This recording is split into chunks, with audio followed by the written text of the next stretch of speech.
I think we're good. Hopefully you guys can hear me.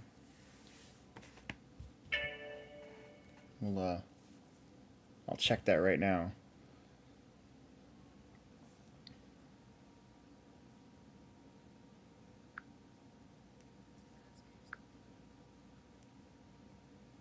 Testes, testes, 1, 2, 3. Testes, testes, 1, 2. There it is. 3. Testes, testes, 1, 2. There it is. Cool. Yeah, so tonight I'm going to continue building my MBX8 Eco. I finally broke down and got it. So I ordered this thing like a while ago. It was in the store, and I'm like, man, you know,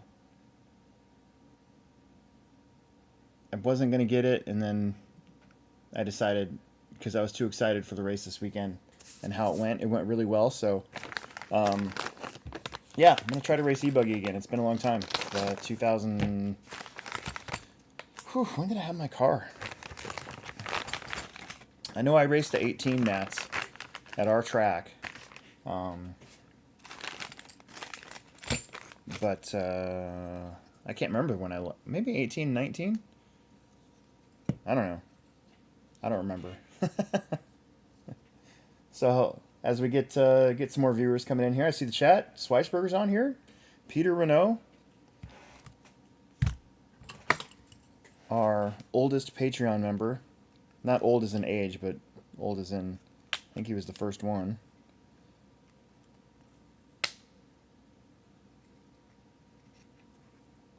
So yeah, it's been a while. My had to make sure everything was actually going to work. Still got my good camera, still got all this stuff, and just had a really fun, busy summer, and didn't do a lot of this sort of thing. We're probably going to try to do a podcast maybe next Monday with Will and I. I know Will just went to a big oval race in Illinois, I think, and I'm sure he's anxious to talk about that. So we'll try to get that in next week.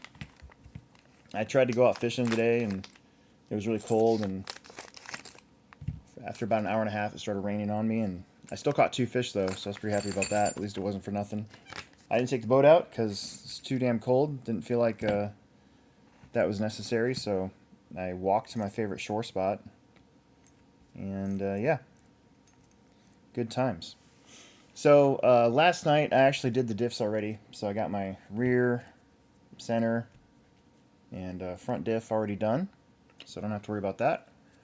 So I'm basically on bag B1. That's where we're going to pick up where I left off. And if you guys have any thing you want to talk about, just hit the chat up. I'll try to interact as much as I can. But yeah, I figured since I'm going to be down here building this anyways, might as well get some after hours in, right? Got to get that in. So we've had a pretty busy summer. I know. Just what's on my mind, I'm going to try to do, as I got time, some more, I got some more customer repairs I got to do, so I'm going to video those and make some content out of that. I'm going to be doing, hopefully, an XRT, Traxxas XRT. This guy, one of our good customers, he hit something really hard, and the whole front end of the XRT is like this. And I looked at it. It's actually not that bad. It's just the front bulkhead is broke, and I think the top piece that bolts onto that is also broke. So it shouldn't be too hard. It's just I've never actually fixed or even worked on really an XRT before. So kind of looking forward to that one. So hopefully this week, if I can, we'll see how slow we are, because if we're busy, obviously I'm not gonna spend time on that when we got customers and all that good stuff to worry about. But if I can get it in, I'll start working on that. So that'll be really good. And I plan on doing we got enough stuff in. I plan on doing a What's New Wednesday this week as well. So trying to kind of pick back up where I've been slacking a little bit for the tube. And Trying to think if there's anything else. In a couple weeks, I'm going to be going to Trackside for their Toys for Tots race as part of their point series, and I kind of just needed to get away and race on dirt. I felt like one of these weekends, so I think it's November 23rd. So I'm going to be doing a road trip video for that one.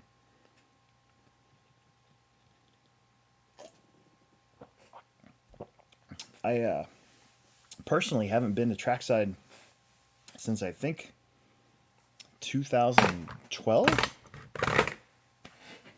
I think it's been a long time, so I'm actually really looking forward to that a lot.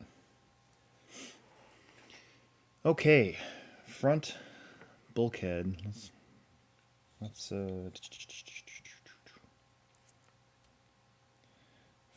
I got this Marshall Tucker Band song in my head.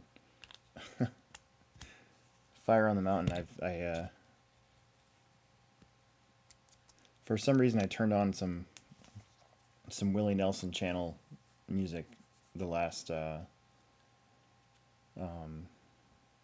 the last week or so, and so now it's just running in my head the whole time. Which is not that there's anything wrong with that. I wouldn't be listening to it if I didn't like it. It's just funny to me how quickly I can pick up a song and like hum it for a while.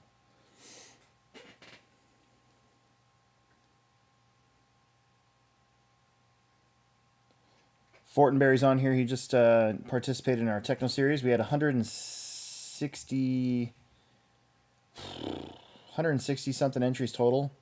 There was a few that couldn't make it at the last minute, which, that kind of always happens. So, the cap is 175.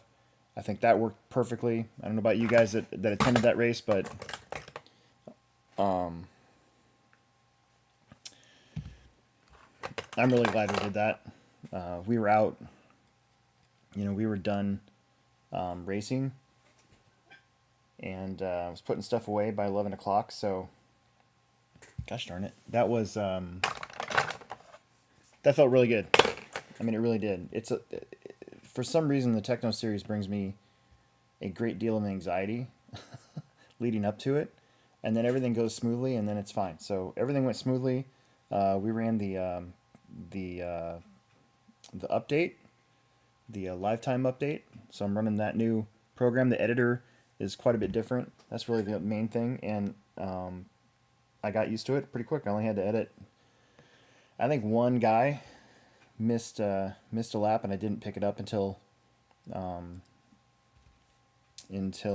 race was over. So I went back in. The editor is really easy to use, so I'm really happy about that because I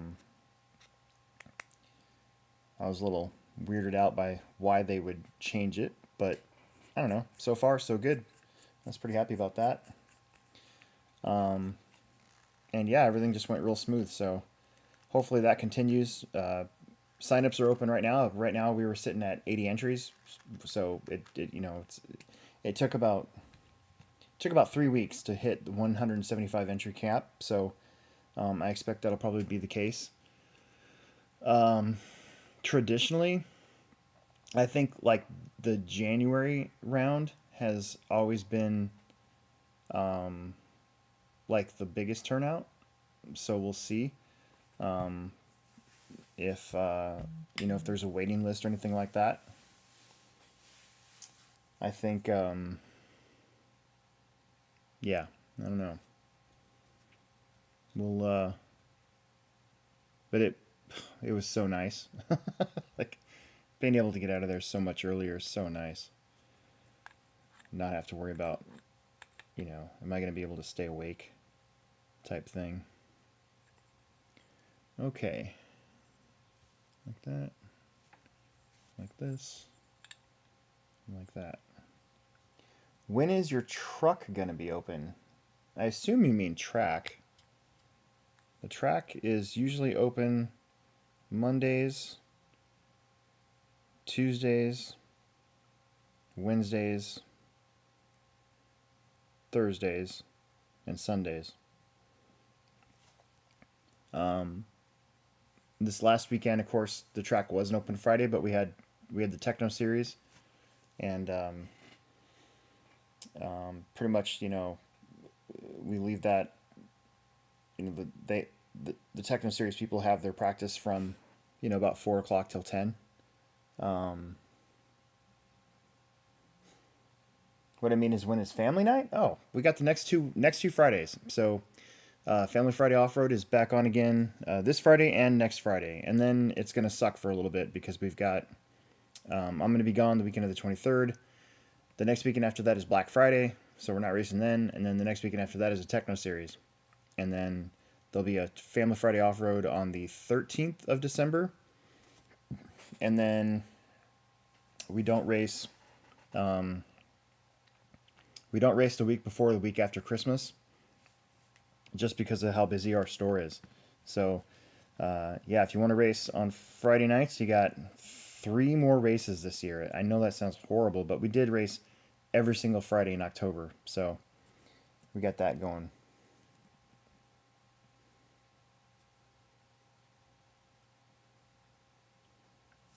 I'm the one kid that you made me stand on the side of the green? I don't know what that means. Side of the green.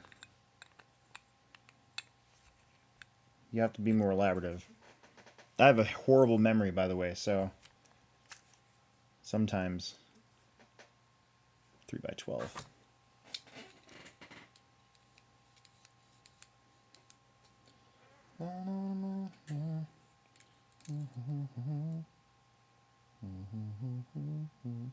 See, I got that song in my head.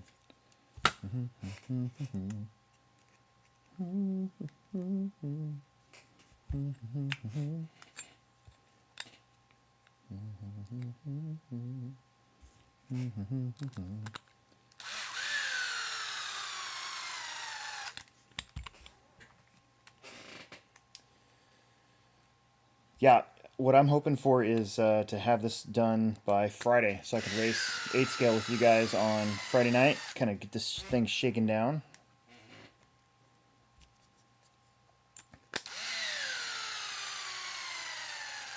I've driven enough of other people's cars that I'm like, all right, I need to get my own car. Like, this is dumb. And you know what? The cool thing is like, the other thing is, now that I'm gonna have this car, you know, if Emerson goes to, you know, another big race without me, he can borrow it as long as he promises not to destroy it, and then or I can go with him, like, you know, and have fun with my son. Brandon says thanks for the fun layout at round 1. You're welcome. I'm glad it actually worked out pretty well. I was a little worried that the back and forth jumps would be a little bit too much carnage, but I think it actually was fine. I think the only class where it gets like a little hairy is Truggy, honestly, because you guys drive those. I mean, they're so wide. The trucks are so wide that it feels tight, you know.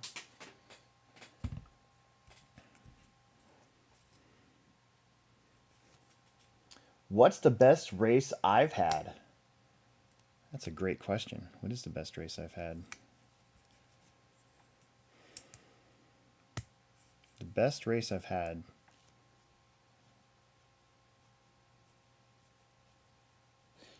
You know what sucks about questions like that is that, like, I think I remember more of the bad races than I do the good races. And I think it's just because, like, you think you have it, and then something happens, or, you know, which seems to happen to me a lot, but I more remember like years. So, you know, I can tell you like the most recent, like 2015, 10 years ago now, was probably like the best year of racing I had in a long time. And then like I think back to I don't know, I didn't win, but I I was at this race called Johnny Cool Guy. That was the name of the track, and it was an RC Pro Series race. And there was some drama with this like local character, I think, where he didn't like that I revved my engine next to him because he like I'd crashed right literally at his feet, um, and he didn't see it or didn't hear it, and so I was like, "Rrr, rrr, rrr, rrr." And he looked down, and he took it, and he chucked my car off the track, and pretty much ruined my best qualifier of the weekend. And my friend Ben and I, we were down there, and you know, I was sponsored by Associated at the time, so I couldn't like freak out, you know, and but I didn't want to like not say anything. So I saw the guy, he was walking by my pits, and I said something to him. I was like, "Hey man, hey." I'm like, "Great job." It's so funny. And he like came back and like started yelling at me, and I got up, I stood up and like stood up to him and was like you ruined my whole weekend. I came down here all the way from Nebraska, and you just ruined my whole weekend and blah blah blah blah blah. And thought I was done with it because I didn't even race 8 scale after that. Like I just quit. I was like, I'm done with that. But I still had gas truck, and I was qualified second. Was I qualified second? I was qualified pretty high. And there was only one heat of gas truck because these monster tracks back then. This was like 2000, what, two? I think 2003, something like that. Maybe 4 or 5. Anyways, it was early 2000s, and I get up there, and this guy's in my class, and I'm like, oh no, like this guy's gonna like, I guarantee this guy's gonna aim for me every single time that I go by him. And so we're getting out there, and my buddy's looking down at my truck, and something's not right, and the engine had moved somehow, like it had gotten loose, and everything was fine after my last qualifier, so I didn't even think to look at it. I don't even remember taking the engine off or anything. So the engine had gotten loose, so they started the race without me. I started like 2 laps down, I think, something like that. But it's a 30-minute race, so I go out there, and I had this Orion Wasp 12 .12 size engine because that's the biggest size we could run. But I had bought it, so it had to been after the Nats. So this was probably like 2006, because the Nats were in the Harlingen Nats were in '05, and that's when I bought that engine. So it would have been maybe that summer, or maybe even the following spring. Whatever. Um, so this engine got amazing fuel economy. So I was running 30% fuel, and I could go for like 15 minutes. I'm not even joking. Like, I'm not even stretching the truth. Nothing. I could go like 15 minutes. We started at like, so we started late. So I was at like 26 minutes or something like that left in the race. And we just decided, the hell with it. We're only going to pit once. So to catch back up. So I'm out there, and you got to roll every single jump because the jumps are so blown out. And it was not exactly fun, but also that was a typical 8 scale race back in the day. And they had this monster double in the back, and with gas truck you had to come around here, and you had to like roll it and roll it just to make sure you didn't break your stuff. And I'm climbing up the ranks, man. So I started like 4 minutes late, and all of a sudden I'm in like 5th, and then 4th, and then 3rd. Cal Skidmore was there, so he was gonna win. He was off. He was, he was winning. But I ended up finishing 2nd, and I was super stoked. That's probably one of the better races that I had because of all the drama stuff. But the best part was I'm coming around, and this guy, right, that I had an altercation with, I had passed him on the inside of this end of the straightaway, because back then you had these RC Pro did the drop start thing, the gate, one of the worst ideas in all of RC, by the way. And so I'm actually kind of glad I missed the start on that one. So they had this wide straightaway that went in like this, and then at the end it swept around. So it was a cool concept, just not with RC cars. It was horrible. Anyways, so I'd passed this guy, so he's behind me coming up to this big jump that we were all rolling, and I'm like, he's not going to let off, is he? And so I'm rolling the jump, And I decide that this time, because this guy's behind me, I'm not gonna just roll it. I'm gonna like hop it, right? I'm not gonna do the double because I'll break my truck and I'll be done. I won't get second anymore. But I did sort of like go faster, and then the guy just he was aiming for the rear end of my truck, and he just launched it, and it went because it was so dug out, and his truck just went like this, and then went kablam, and like broke in two. And I'm up on the stand, and I saw it, and I started laughing on the stand. There was like maybe 3 minutes left to go, and I was just so happy that that had happened. So yeah, I think that was one of my best races, because because of that. That's one that stands out in my head. So I didn't even win. Sometimes your best races aren't ones that you win. It's what happens around it, you know.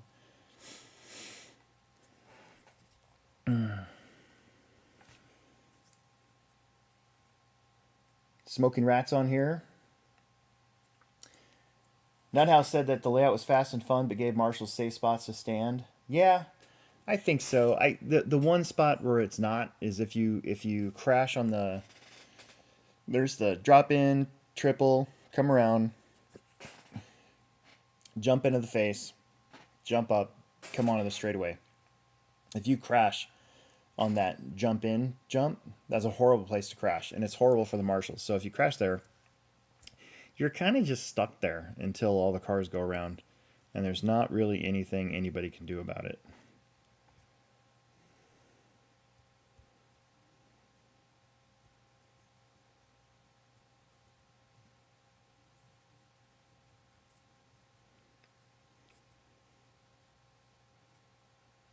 How was the guy with the yellow and black e-buggy for 10 a while ago? Yellow and black e-buggy. I don't know. How was the guy with the yellow and black e-buggy?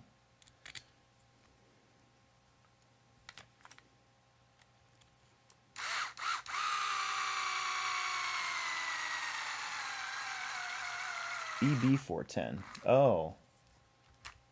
Oh, EB410. Oh. How was the guy? What do you mean, how was the guy, though? Like, what are you asking?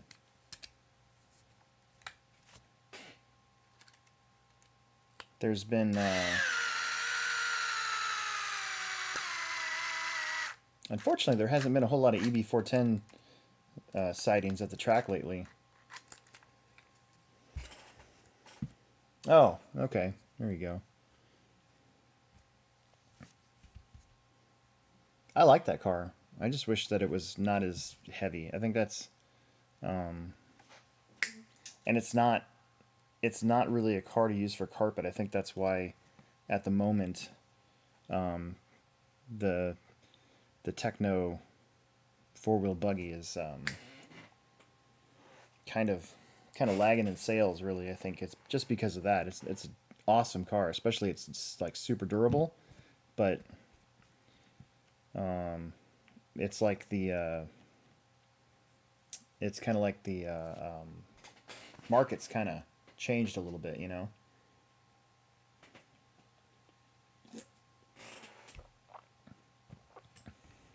Mine was fast until the track got super grippy, and then it got really hard to drive. So, how much heavier is it?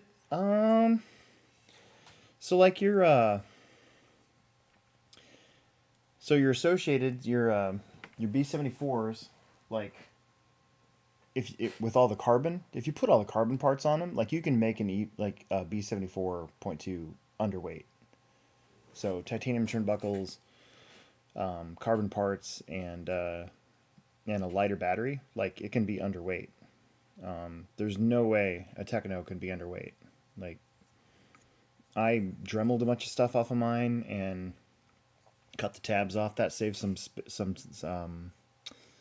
weight. I put titanium screws in mine.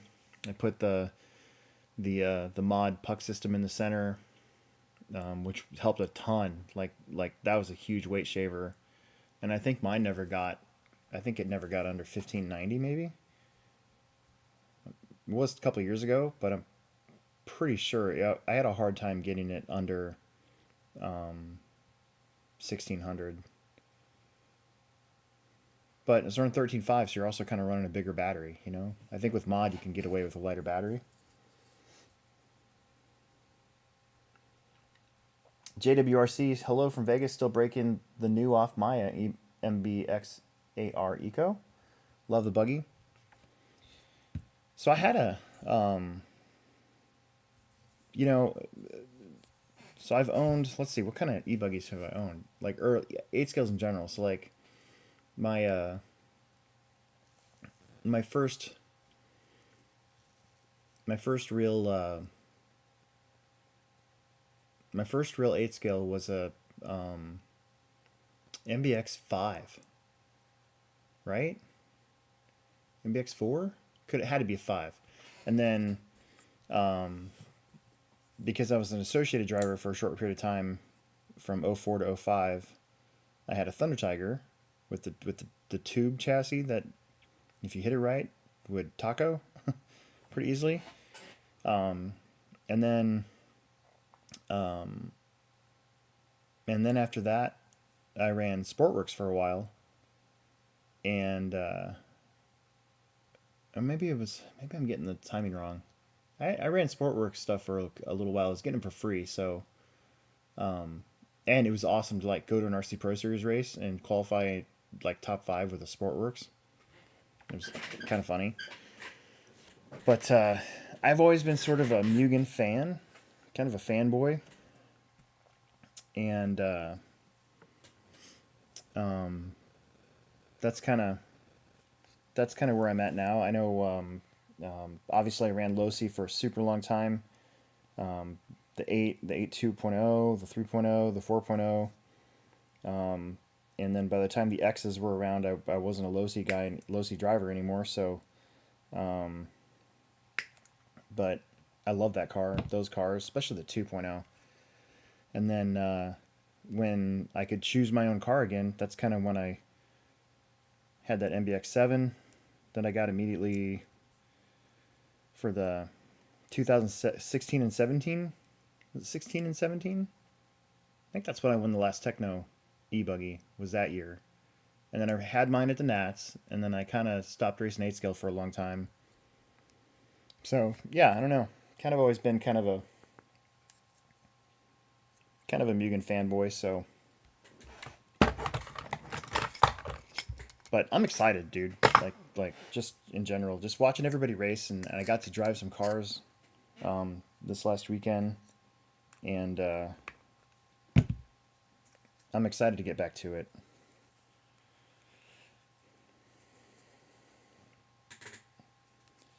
Yeah, I ran a Techno, the 2.0 car for a full year. That would have been 2 years ago. And there's one of my videos, if you look through the channel on the road trip videos, we went to Thunder Rally. Shit, I can't remember the name of it, but it's like in like Dubuque, Iowa. And I won e-buggy that race with my Techno. Emerson was racing. Emerson was racing buggy, nitro buggy at that one, and that was super fun to be pit dad for him. And then,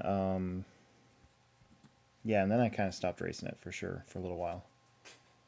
But I'm with you. The Mugen kind of the pillow ball suspension always sort of suited me, and I don't know. I've always liked how they don't. It's not that they don't innovate or anything. They just don't like bring out a new car just to bring out a new car all the time. So I've always kind of liked that aspect about it. Make sure I'm not forgetting anything. Shocks, 4 of those. Got those. Got that. Now we can put our diff in. This is front, so that's that one.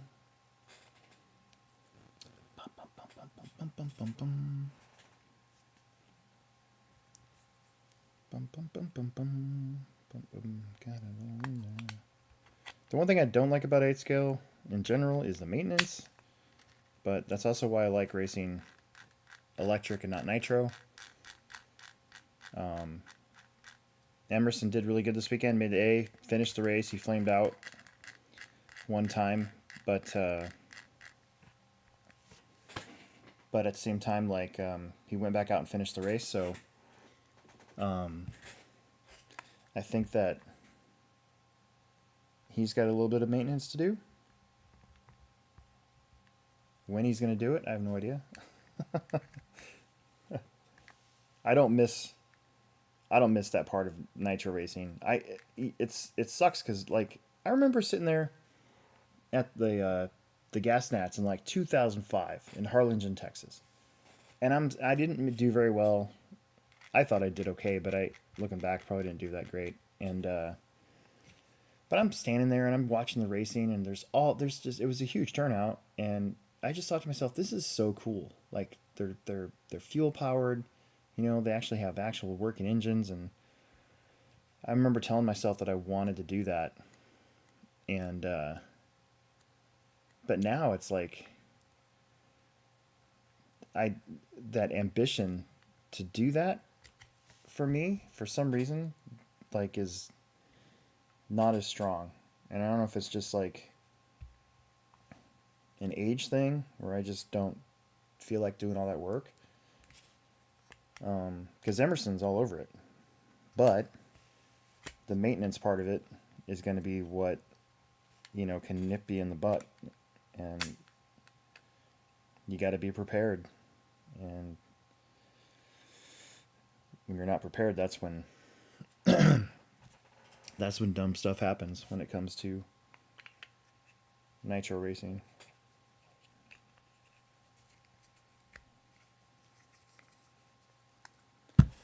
Fire on the mountain. Is that the right one? No, it's not the right one.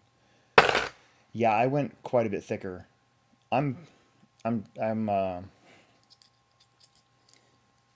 So in the chat, JWO said, sorry, my pronunciation's sucking today. JWRC says he built his box stock, except the diffs, he went up a little bit. I went up a lot. I want to try it heavier because our track is so clay compound tires, indoor tire sauce. The track gets this like just crazy groove in it. So I went up to, I actually am going to try something. And if it works, I'm going to pass it down to Emerson. I'm going to pass it down to Emerson for his nitro side of things. So I'm going to try, I'm trying 15, 10, and 20 in the center. So 15, 20, 10.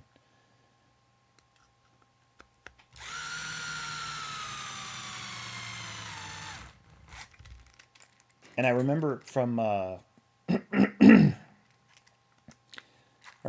old car that the MBX7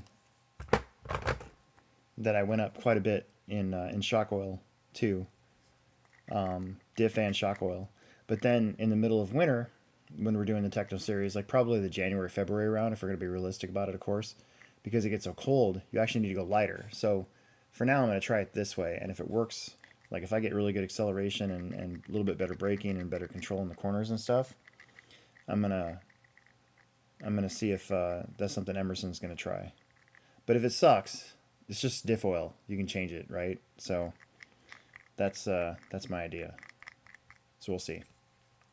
We shall see. Because I remember from the Worlds just a month ago that they were doing some crazy stuff over there, just because of the grip level that they had, and I think they were even running, like they were even trying stuff like pro squat and stuff like that too, like crazy stuff. So, I don't know. I was like thinking about stuff in my head, and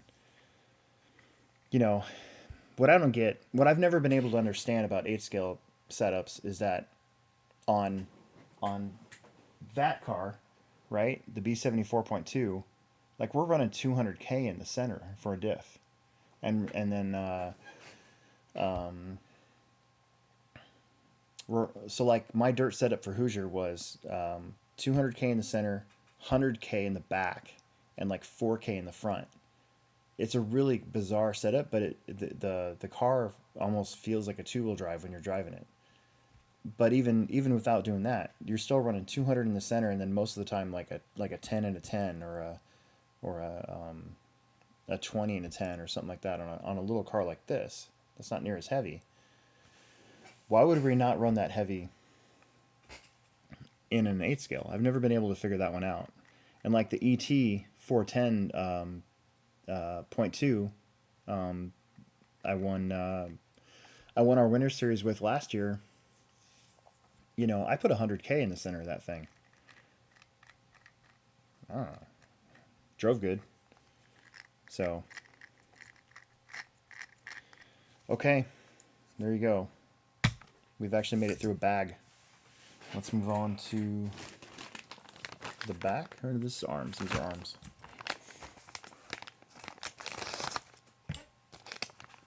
So we'll see. Maybe I'm like way off, but whatever. We'll see. You know what's cool is, I know you guys can't see it. You can't really see it well on camera. But I'll bring it over here. Get this. I don't want to drop this stuff. So I got the new J Concepts toolbox.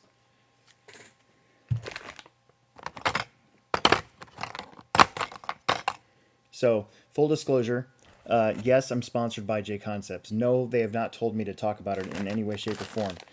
I just think it's really good. Like you can screw all the top pieces down so that your dividers don't go all over the place, and then you do the same thing with these if you want them in there. I actually took all of mine out so I could just use it as a straight toolbox. But this is like the coolest thing ever. Right here are these. You put them like that, and then you go like that, and now your box will stay open the whole time. And you don't have to use like a little tool thing like that. And like Mason Herrick, like he made a turnbuckle thing on his Plano one. So yeah, the only thing that's gonna suck is if I lose these. I can see myself losing these, so I do need to kind of watch that part. But still, isn't that neat? I think that's pretty cool. Yeah. You know what else is also cool about it? Is that I had the store, I ordered 10 of them for the store, and I was like, oh God, I hope they sell, because 10's a lot for us. And we sold 6 of them this weekend. So that actually worked out just fine. I was kind of worried that they weren't going to sell. Yeah, they're a little pricey, but I mean, let's face it, we spend money on way dumber shit than a toolbox when it comes to RC stuff. So, you know.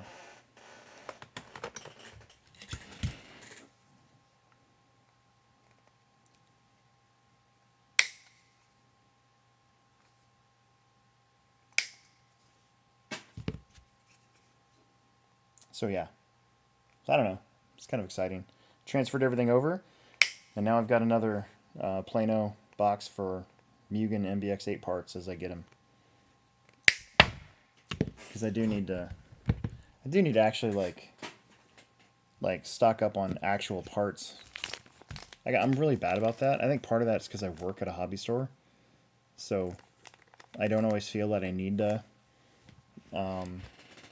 have stuff on me all the time, because I can just, if I know I'm going to need something, I can just order it and then just put it up on the shelf, and then if nobody buys it, then, you know, then whenever I need it, I can get it. Like this car. I was like, all right, I'm going to order this car, and if it's still there in November, I was like, maybe I'll buy it. And there it was, still there in November, so it was time for me to buy it.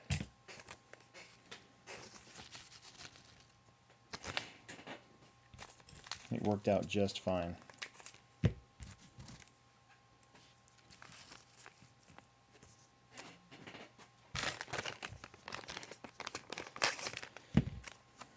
Kind of a Mugen fanboy too. I got that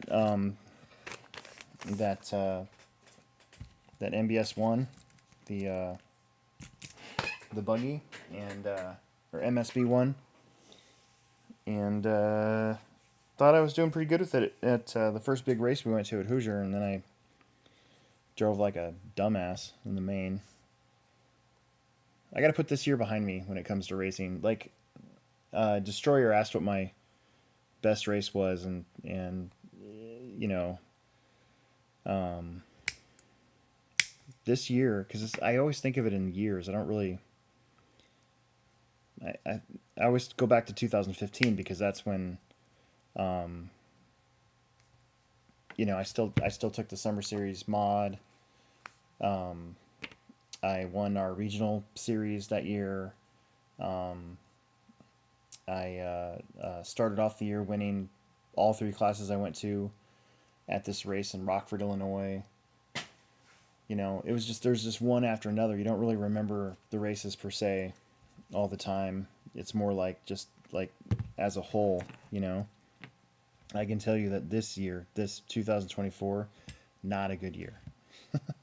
Started off great, you know, got some 40 plus wins, but then it just kind of, like halfway through the summer, just kind of went. It's kind of like the Nebraska Cornhuskers. Like, they started off really hot, and then they just sort of became who they are. They were who we thought they were, unfortunately.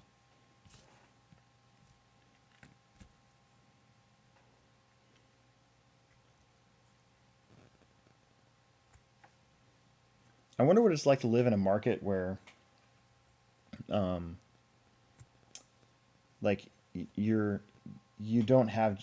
got more than one, like, major sports outlet, you know? Because here in Nebraska, we kind of just have Nebraska. Like, yes, there's Creighton, you know, and there's smaller sports like Omaha's got a really good volleyball team, professional volleyball, you know, and I don't know. It's pretty much just Creighton basketball and Nebraska volleyball.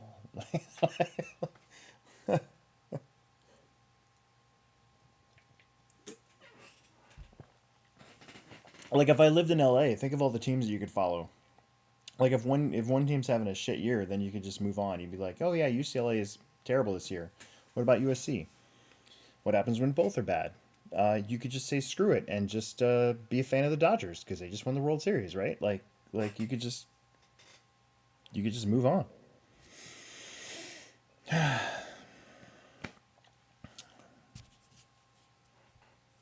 Be kind of a fair weather everywhere. Fire on the mountain. See, I got that song in my head again. Fire on the mountain.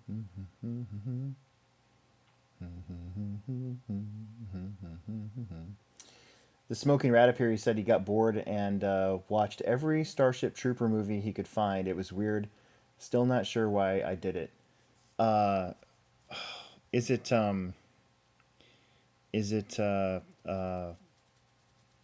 it's Starship Troopers 3, right? That got this like really weird religious like theme through it or something like that, and it had Jolene Blaylock from Enterprise, the hot Vulcan from Enterprise was in that one. It's Starship Troopers 3, right?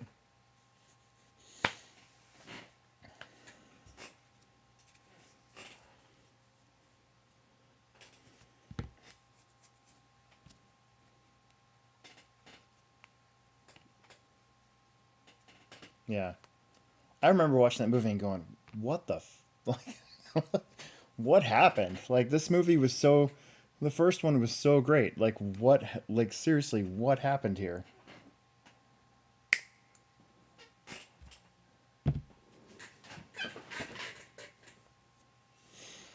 Okay.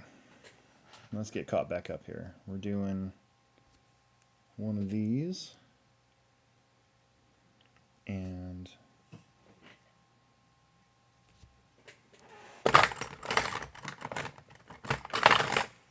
shock shaft pliers with the nice little nub for your, what do we call these? Are they balls? Not balls. Balls. Shit. You know what's kind of there's it's kind of slumpy right now, isn't it, on the pop culture television side of things? Like Skeleton Crew's coming up pretty soon. No interest really. Agatha All Along was, I actually kind of liked it. If it wasn't for the blatantly obvious hidden agenda going on in that one, if you know what I'm saying. Not that there's anything wrong with that. It was just like super duper obvious. It's like you're not even trying to hide it. And but I actually still like the show. And then gosh darn it. I don't know. Not into Yellowstone, so I don't really have any interest in that. Cobra Kai 2's or Cobra Kai 6, season 6. That one I am looking forward to. Really looking forward to that one. I guess the election's kind of an ongoing television show. That's almost over, hopefully. Maybe. Fire on the mountain. See, got that song in my head. Gosh darn it. Got that song in my head.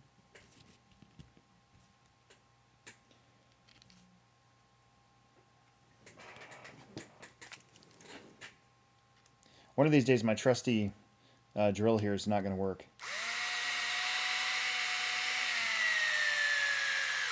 But not today. Today, it works awesome.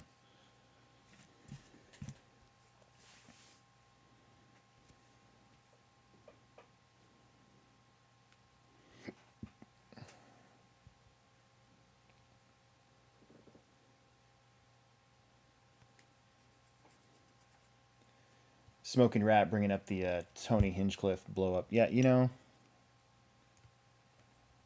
I watched Kill Tony religiously, so my thoughts on that are like just not like. Part of me is like, why would you bring a roast comic to open up your big event, you know? But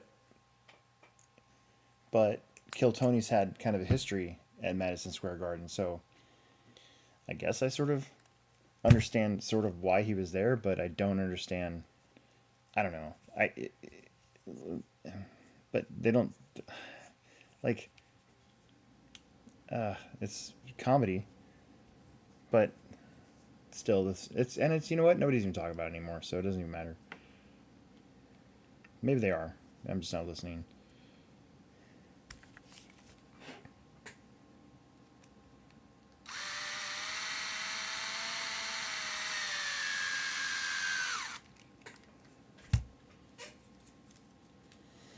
I think tonight's Kill Tony was another Las Vegas show, so that's not even caught up to the whole thing. So I'm real curious to see how that goes when the shows come out.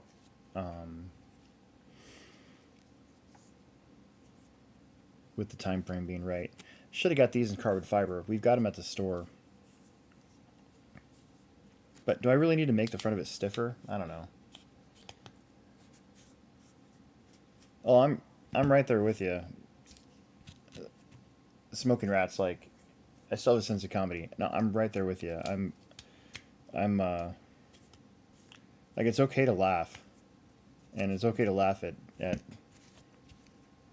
dumb stuff or mean stuff even. I like, it's fine. It's just the timing was not that great.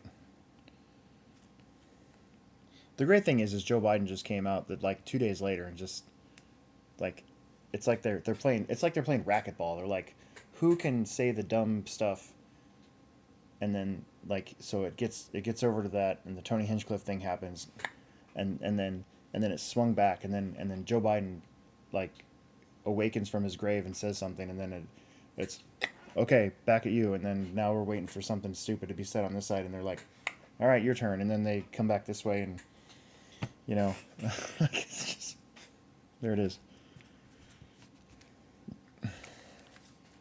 There it is.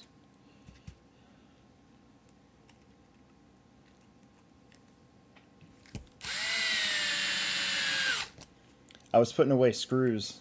Was it Sunday? Sunday night? I know that's a weird thing to say, but we had a transfer. We transferred up a whole bunch of screws from our other store because they weren't. They don't like. It's like between the two stores, La Vista's got kind of its own clientele, and we still kind of have our clientele. Now, because La Vista carries a lot more RC stuff than they ever used to, some of our clientele now doesn't have to make the drive all the way up to us, so they go down there, which is great, right? But there's still some things like I think if you're into RC and you need a 3x8 metric screw, for some reason I still think you would just automatically drive up the interstate and come to the Plex. I think you wouldn't even think about going to the La Vista store, right? So Cameron had a bunch of screws down there that weren't selling, so we transferred them up. And there's like, I was putting away about 80 bags of Protec screws on our shelf, and I just remembered, that time, it just popped up in my head out of nowhere when a guy was looking for screws for his Traxxas car, and I was like, okay, well, you got these, and these, and the guy's like, well, how come I can't use those? And I'm like, well, because you have a metric car, so your truck uses metric screws. Those are standard screws. They're not going to work. And I probably didn't say it like that. I probably said it like, well, oh, I remember how I said it. I was like, well, because those are standard and you have a metric car, so you should use metric screws. Like, I didn't even think anything of it. And then I probably talked about this before, and then like we were super busy. It was a Sunday, and I came back over. This was when the old store layout was in, and I was like, did you need anything else? And he's like, yeah, not from you, from that guy. I'll get help from that guy right there. You're really rude and condescending. And I was like, what? And it's because of the way that I said he could only use metric screws. And he was like, I can use any screw that I want. And I was like, that's true, you totally can. And I just try to prevent people from getting the wrong thing, because then they'll try to return it and always happens. This always happens. They'll do this. Oh, this doesn't work. And then they'll bring it back with a bag that's been opened with their teeth. And you know, you can't really display that. So, you know, I always try to just get people the right stuff. And I don't know, I learned something that day. Like, sometimes you just have to let people get what they want and not worry about whether it's right or not, especially in the RC side of things. But I was putting away these bags of screws, and it's like a core memory of mine now. That happened like 10 years ago. And it just keeps flooding back every single time that I pick up a bag of screws. I'm like, oh yeah, that guy. I remember that guy.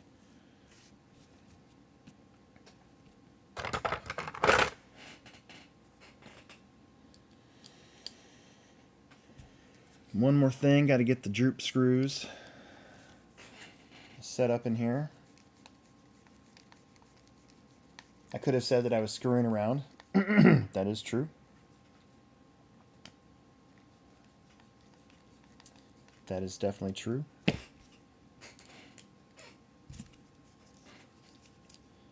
Fire on the mountain. The cool thing is Emerson has electronics for e-buggy, so I don't have to. That's kind of what made this kind of an easy thing to get, was we already have the motor and speed controller, so I don't have to buy that, which is nice. And I already have an extra receiver, so I don't have to worry about that. And I have a servo, so I don't have to worry about that until I break it, which is inevitably going to happen at some point. Yeah, I don't know. It just kind of came together. I think it's just coming together, and it's an easy thing.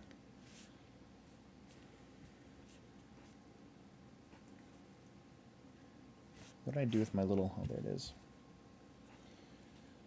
So yeah, man, we're only on bag C, but love after hours. We get to just talk. I'm talking to myself essentially, kind of.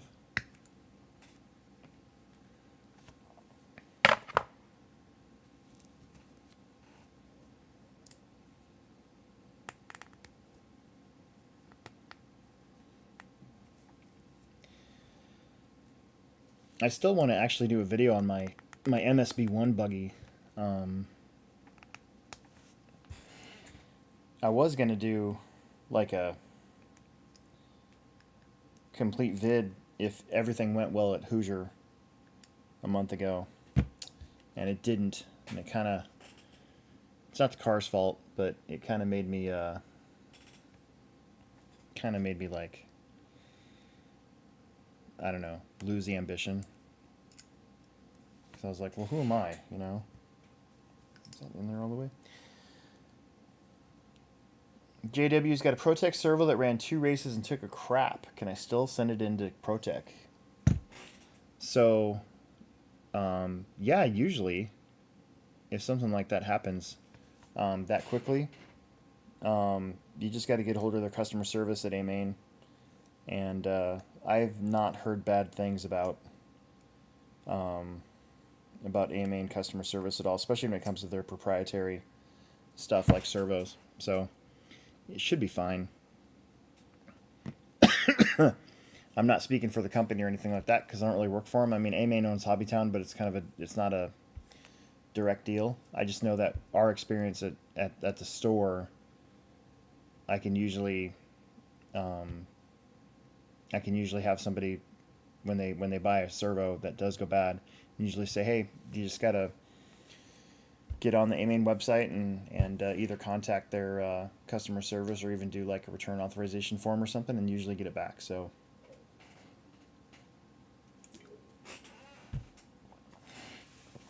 haven't heard anything bad yet,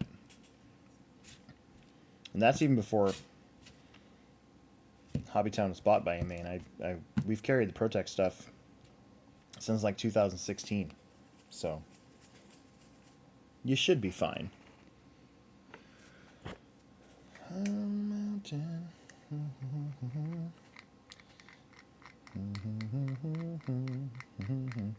Yeah, I like Protec stuff too. So in 2017, 18, something like that, when I left TLR and I had all the Spectrum stuff, you know, I picked Sanwa radios and then Protec servos. I pretty much run the 160T religiously on all my stuff. In fact, this is a 160 TBL that I had this in my first mini truggy, my second mini truggy, and then Emerson's 4-wheel drive buggy, and it finally broke a gear. So I know this has got a bad gear because I can hear it. But that was like, what, 4 years of a lot of abuse? Because you think about it, it's mini truggy twice, and then 4-wheel drive with Emerson driving. He drives really hard, so it finally took a crap. So I'm gonna get a gear set for that, and it should keep going because it's brushless, right? But my 160Ts, I broke the gears on my 4-wheel at Hoosier, and that's the first time I've ever broken a gear in a 160T for like 8 years. and got a gear set for it. So, and then I got a new one, and I might even save that for a little bit and see if the one with the fixed gears will keep going for club racing. But if I go to like a big race, I'll probably definitely put in the new one, just because, for peace of mind. For peace of mind's sake. Emerson's been running the Nitro Pro servo in his as for steering, I think, in his A scale, and he really likes that. They've got like a replacement guarantee type thing. I don't even think they sell gears. I think you just got to like send it into them. So that's been really good, and it's really popular with the 8 scale crowd. That servo brand in particular. So, and then we've still got a Savix. What is it? A 1281, I think. 1281 servo. That we're both running in our trucks now. And that's a pretty good servo. It's pretty strong. But I still like the Protec servos the most.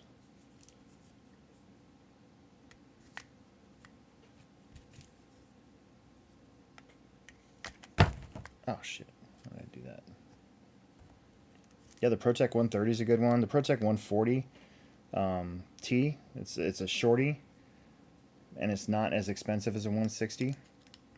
That's been a really popular servo. The 100s obviously do really good. That's a great budget servo for all the 10 scale applications. So you really can't go wrong. And I'm not just saying this again because I'm not sponsored by Protec. I like free shirts, so I just wore a comfortable shirt tonight. Most of my shirts are RC, unless I'm going out somewhere, then it's like a band shirt or something. But if I'm going to be down here working on RC stuff, a lot of times I don't want to wear my clothes that I would wear, out with the wife. I don't want to get like grease all over them and stuff.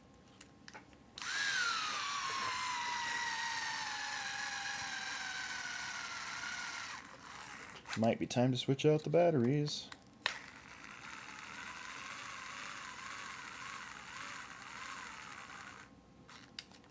Yeah, I think so.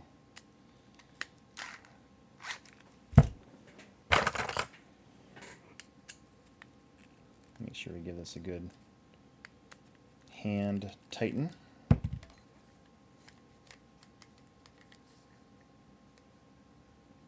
Oh, I remember that from building Emerson's car. So you got to make sure. I didn't do it, but we got to get rid of the burrs. I totally forgot about that. And I'm missing my long X-Acto knife, so this is gonna look kind of stupid. But I got this little thing from. Here's a shout out to MLP Racing. Mitchell Pavel makes these little things for bodies, so like you can take your X-Acto knife and cut out your liquid mask. Should work.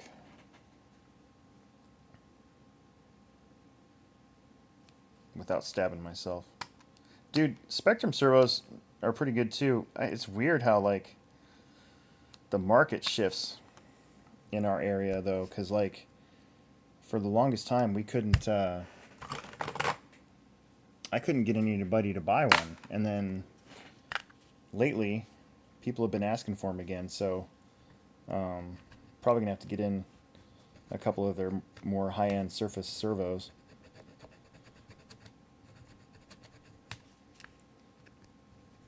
Oh, I don't have the right tools for this. This sucks. I hate that. I look like an idiot.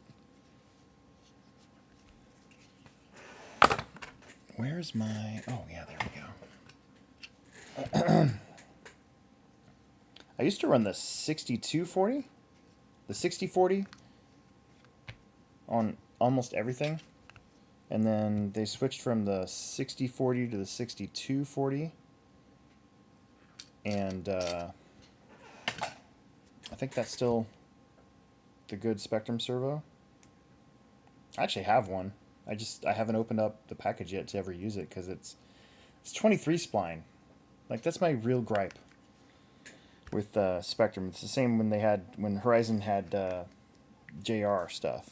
Is it was all 23 spline like Sanwa servos are, and then they there we go. Just needed a sharp blade. You know, like if you've got a bunch of 25 spline servo horns, you know, you're not going to buy a 23 spline servo if you can help it. Same thing like the old 24 spline high-tech servos. I think most of theirs actually went to I think they've actually changed over to 25 spline now too. But like I don't know. I don't know why that was so annoying. There we go. Should have done that first. I gotta remember that when I do the back. That's kind of a hacky way to do that, but there you go. Now it's floppy and free. Just like me.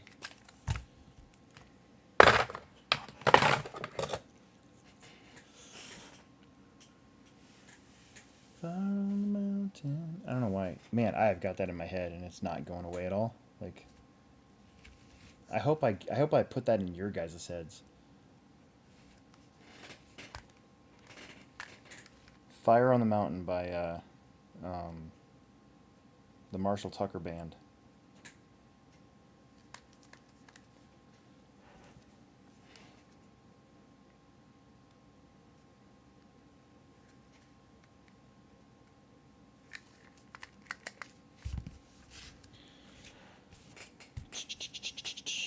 Okay.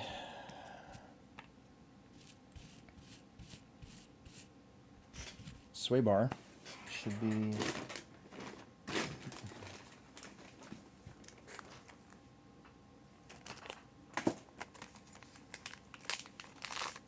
this one. We're making progress here. We are making progress.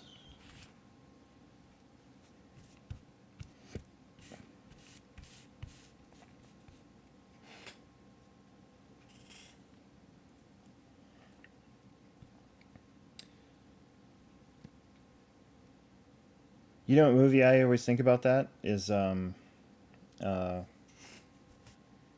Wedding Singer. Smoking Rat just name dropped a song, and now I'm gonna have it in my head. Maybe it'll take over. And it's from it's not from, but like they used it in The Wedding Singer, and so I always attribute that to that movie.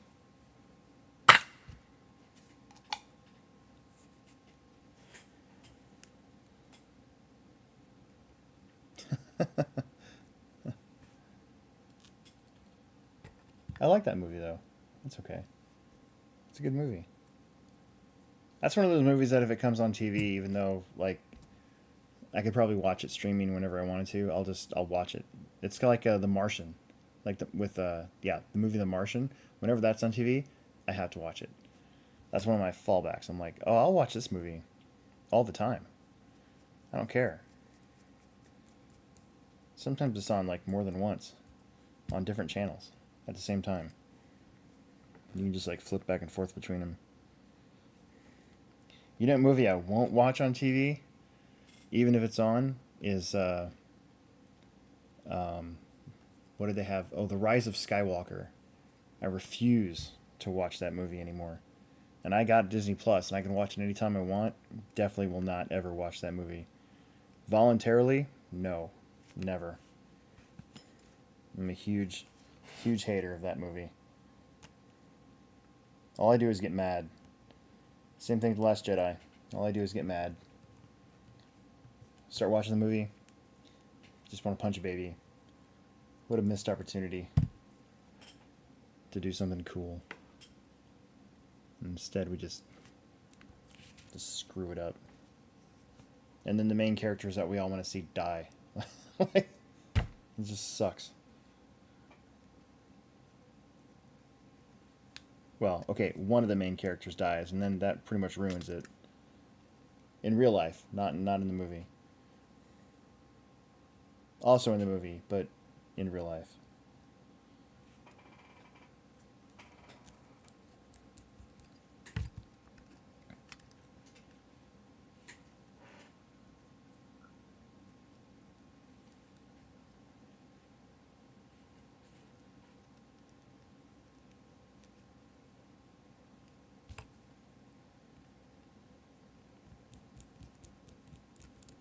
I only say that because it was on the other night, and I'm like, nope.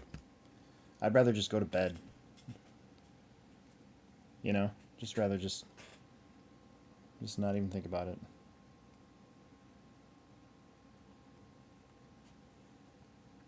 Or I'll turn on YouTube and find some AI space thing to go to sleep to.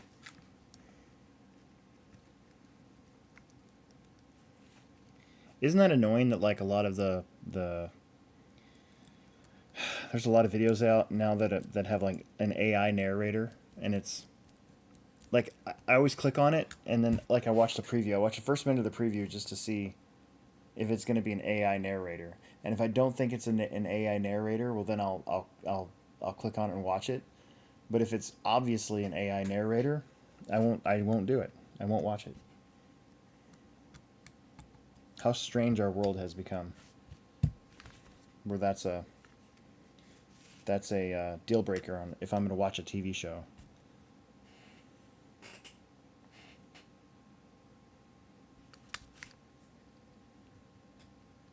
Is that right?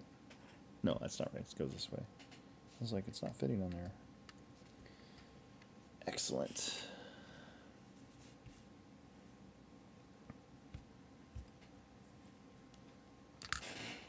So we're making progress. We're going to have the front end done tonight. I'm going to probably stay on for another 45 minutes. And then I got to work tomorrow, so can't stay up too late. But it's kind of fun being back on with you guys. Get some more content up there for the Hobbyplex show. I know I've been kind of slacking. I like the purge sale stuff, the videos for that, and even a what's new. I know it's kind of shilling for the store, but that's kind of what part of this YouTube channel is about, you know, is it is the Hobbyplex show. So the Hobbyplex is the store part of it. So I know there's more stuff that I could be doing. And again, I'm gonna try to do a little bit more. I was looking back through some stuff that I haven't done in a while, and I haven't done a how-to on anything. And somebody came in. There's a repair for like a vortex, and they want to have the ring and pinion gear put in. And I might, instead of doing an Alex Fixes, I might just do a straight up how-to on that one. I was thinking about that the other day. Like I might just bring it home and use this camera and like get really good vids of it, because those how-to videos I have, they actually do really good. I should do more of them. Kind of feel bad that I don't.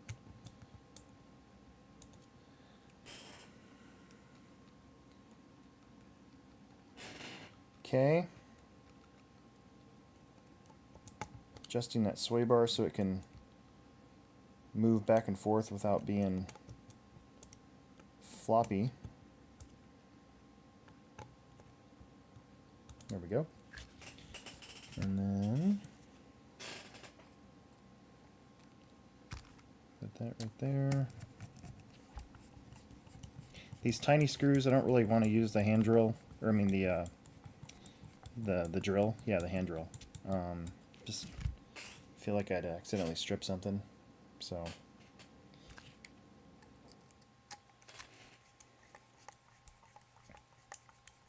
this is actually one of my favorite tools that I have in my hands right now. So I've had this for a very long time. You can tell because it's super worn.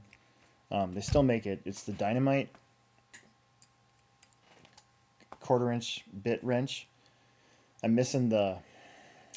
So they still sell this, and it's like $36.99, I think, something like that. But it comes with a tube, and it has the tools in the tube. You take them out. Associated has one like it. I think even ProTech does. What I like about this one though is like the ProTech handle is a little small. This is a nice big fat metal handle, so sometimes you get those wrenches and they're their handles are kind of small, right? And it just, I feel like you don't get it's not as easy to just hand on, get your hand on it and everything. So I made sure never to lose this thing because I just like the how big the handle actually is. And then you just get the good bits, because the bits that they come with, honestly, they were a little soft, so they were going to wear out anyways. But you get the good ProTech or MIP bits, and yeah. The other thing too, what's cool about tools like this is like if you travel and you're trying to cut weight, so normally if I fly to a race and I got my Ojo bag and you're trying to keep it at 50 pounds or under so you don't get charged anything extra, this is a good way to cut weight, is you take like almost all of your I'll leave almost all of my MIP tools and stuff here, and I'll just take this and my bits, and that saves quite a bit of weight. So pro tip of the day, basically.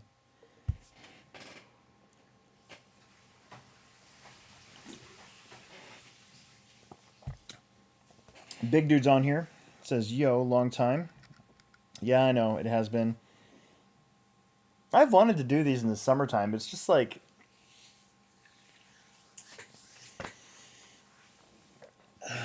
it's like the last couple years in the summertime, I have this thing. I talked to my wife about it before. We're like, we've only got so much, because we live in a freezer for like 4 months, right? So and we lose all this light. Like daylight savings time just happened. Now it's dark at 5:30. So in the summertime, I want to use up like all the light we can get. So usually, if I'm off of work at 8, and I can get home by like 8:15 or so, in the middle of summer, I still have like an hour of light left. So I usually chuck my ultralight fishing gear in the back of my truck, and I go up to this little lake up the street, and I'll fish for like an hour and a half. And then by the time I come home, kind of pooped. I don't really feel like it. So this has been more of these after hours things have kind of turned into more of a winter thing. I tried to go out fishing today, and it was it was like 47 degrees. And when I was walking to my spot that I like to go to, because it's like an hour walk, it started to get windy.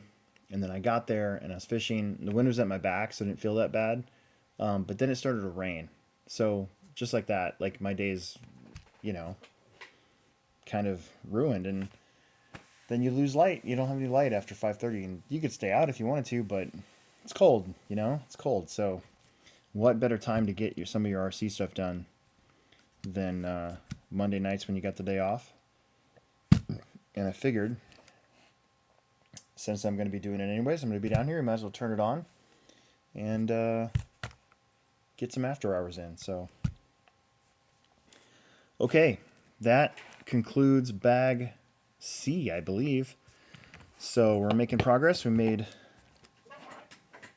a front gearbox, and that was dumb. Front gearbox and arms.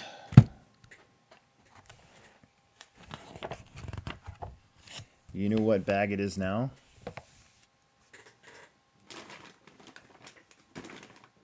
If I can find it. Not that one. Oh yeah, there it is. It's the D bag. Woohoo!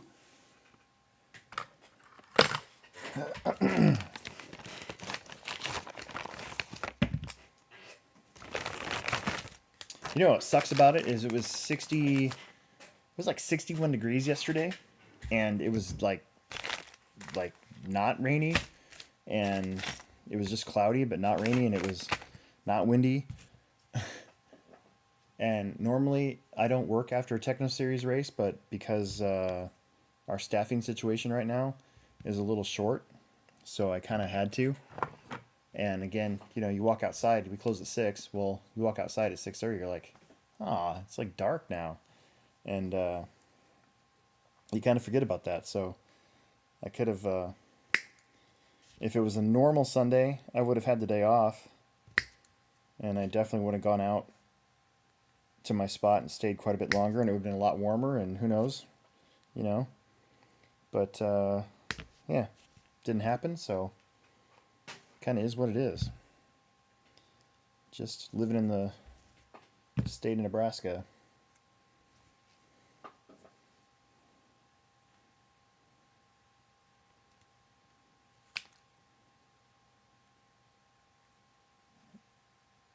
I'll get rid of these burrs.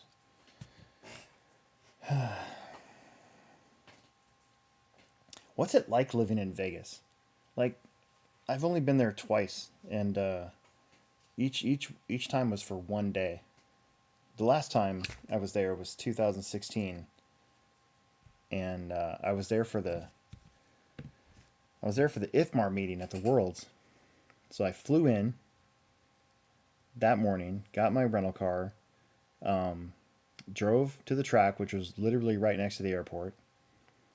The IFMAR meeting was grueling. It was like a 9-hour meeting, and then that concluded. So then I went. There was another race going on. It was the indoor Scotty's carpet on-road race. Was way up the strip from the World, so I went up there, said hello to a couple people, and then I parked in their garage.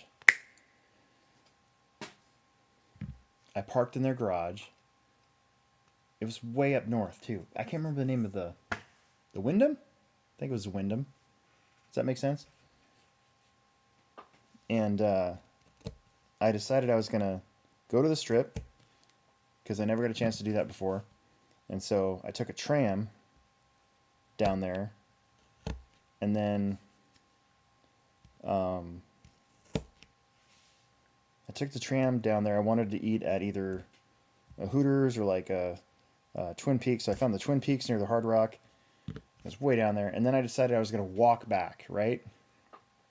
And the shitty thing about it is, I've been saying that word a lot tonight, sorry. The thing about it is like, that week I had crashed on my mountain bike and messed up. I torn my meniscus in my knee, and I didn't know it yet because I hadn't gone to the doctor. So I had this giant bruise on my knee and like behind my knee, and it hurt. The flight was excruciating because you're just in coach, you're just like this. And so I remember taking I think I took like 4 Advil PMs and just slept the whole time. So, but I decided to walk back to the place.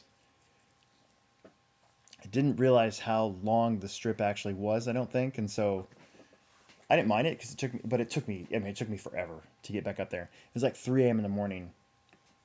My flight was at 6:30 or 7. It was a 7. And I was going to get a hotel room, and then I was like, why am I going to get a hotel room? So I slept in my car in the Wyndham's, I think it was the Wyndham. I slept in my car for like 2 hours. I set my alarm, and then I just drove to the airport and then left. Like, didn't even really do anything that cool. But my leg hurt so bad from walking. It was terrible.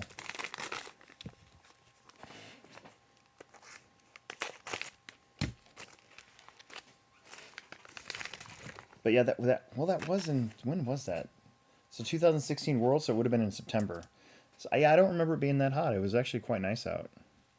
But I mean, it is the desert, so I imagine obviously it's going to get hot.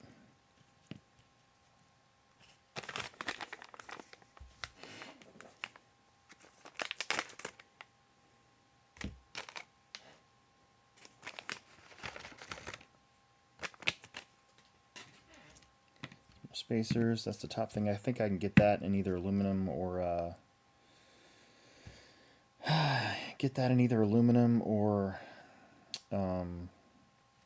graphite, carbon, I think, pretty sure. That. Get everything spread out real good. That's scary. Where's the other one of these at? Isn't that for the... Isn't that for that? There should be two. Uh-oh.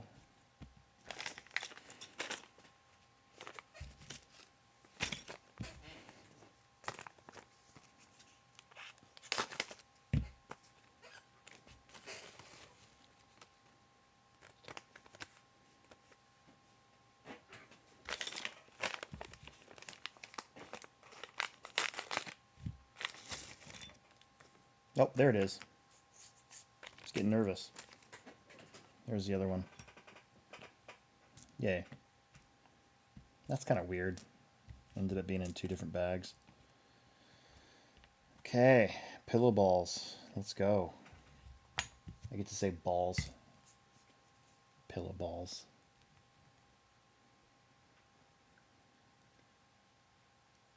I have had big dude's like up here. He said fishing is fun. Totally understand. I've had a really good year. So I bought a boat in February, a little pond prowler, 10-foot pond prowler, and I was so my son and I started this other YouTube channel called Talking Fish Angling, because my company name for when I get hired to do like race directing and stuff is Talking Fish RC, because my last name's Sturgeon, right? And Talking Fish RC, and so it's called Talking Fish Angling. We only have 3 videos, but I was gonna kind of reboot that channel and start uploading to that too with all my fishing stuff, because I'm like, well, I'm already gonna be out there all day anyways. I might as well take video and stuff. I gotta tell you, that's hard. Like, so I follow Pig Patrol, and there's Pig Patrol Ty and Pig Patrol Josh, Pig Patrol TV, and I follow a couple other ones like Spencer Certified or River Certified is another one, and I tried doing so I had a GoPro and stuff, and the crappy thing about it is like the GoPro batteries,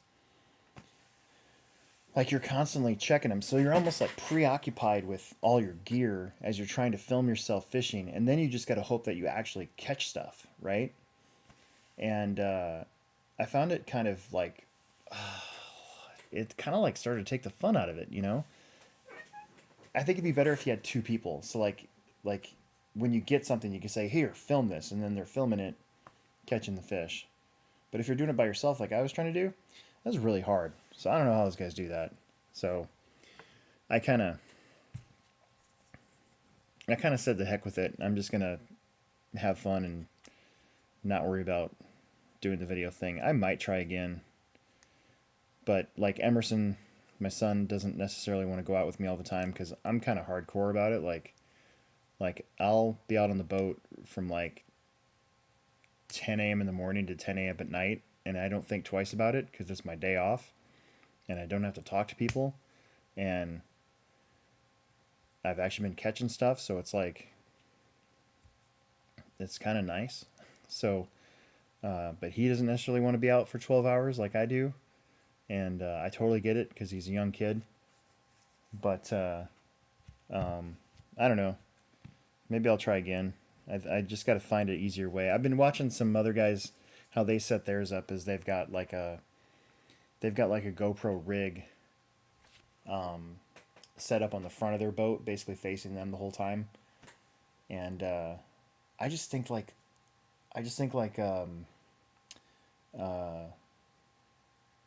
I had to change my batteries like every other, I don't know, like every 30 minutes it seems like. So you almost have to like wait until you get some action, then turn your GoPro on, and then hope that that action stays, and then catch the fish, and then be able to show it off and do all that stuff, and then you got to go back and edit it all. And I don't know about you guys, but I hate editing. I got this good camera here for the channel way back in the day, and I did a few videos with it, and I kind of decided that it was like almost not worth the effort. Like it's just easier to use my phone because you have the built-in, not even, I have an app I downloaded, and it's really super easy to make videos with your phone rather than using the GoPro, using the good camera, taking all that, putting it on the computer, dragging all the videos over into the editing software, and doing all the editing stuff when you can just do that on your phone. Like, it's just the RC video side of things is just so much easier because I just have my phone. It's really easy. All those videos I did from the Worlds last year, it was an hour in the hotel room after each night, editing them, making a thumbnail, and posting it. I mean, it was just like that. So, and that's fun. That keeps it fun for me. The what we were trying to do with the fishing stuff, it's not fun. It wasn't fun at all.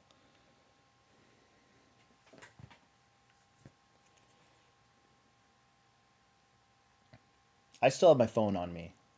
You know, I get so nervous about. So the crazy thing about being on the boat is, so I've had this. Let's see, I've had this phone. No, I've had the all the data, right? Pictures and everything on here for like 8 years, and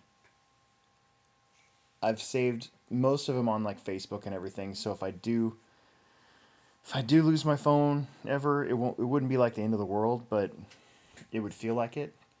But like I've had nightmares like of accidentally dropping my phone overboard and having to go to the bottom of the lake.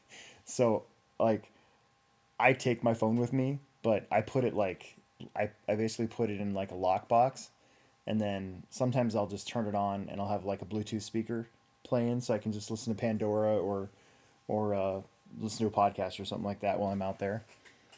But yeah, I don't like do that all the time. So thanks, JW. Thanks for coming on for a little bit. It's fun.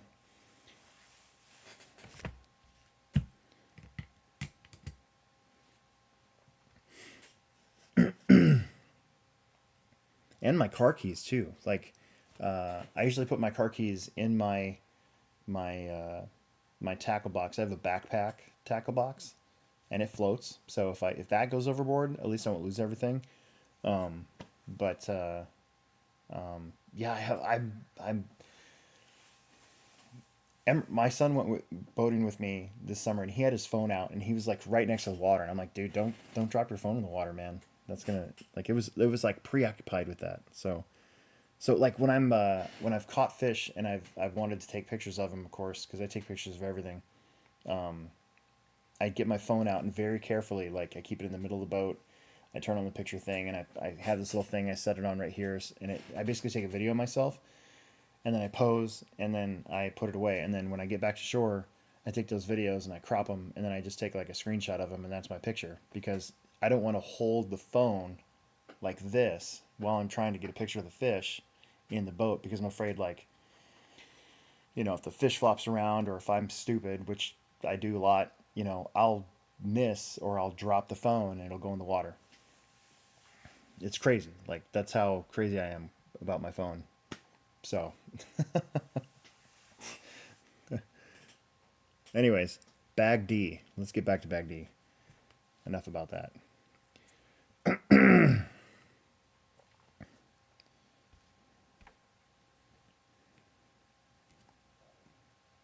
And then I think Emerson didn't.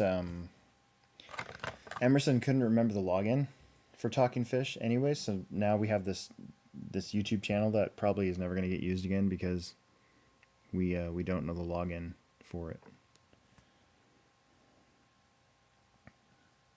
I wonder how often that happens in where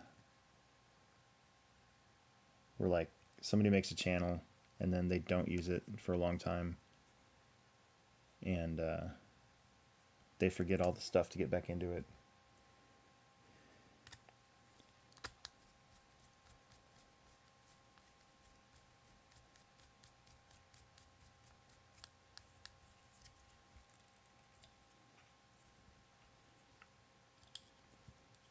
I'm probably gonna jump on AMain and see if I can find an aluminum or carbon top plate. I'm pretty sure Emerson's got the carbon one. We might even have it in the store.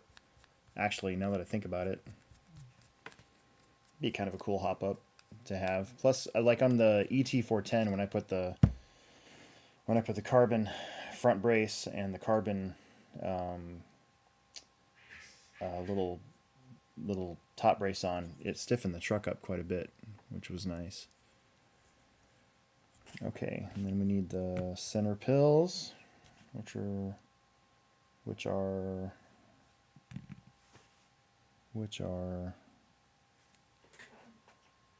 they over here?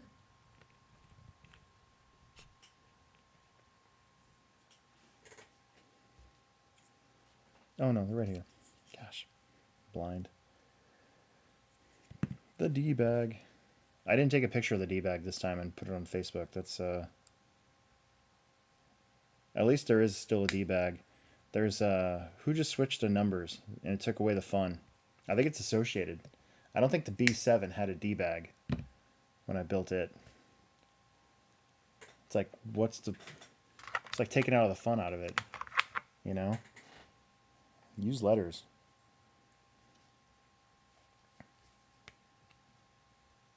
It's more fun that way.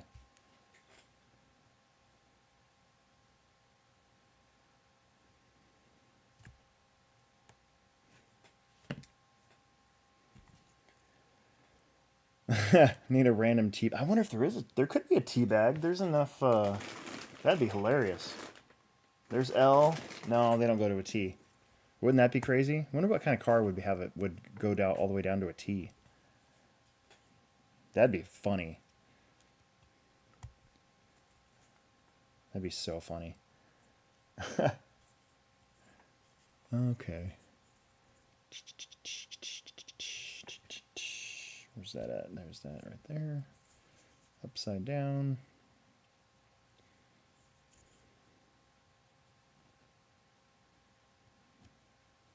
Front body mount. I got to get a body painted for this pretty quick.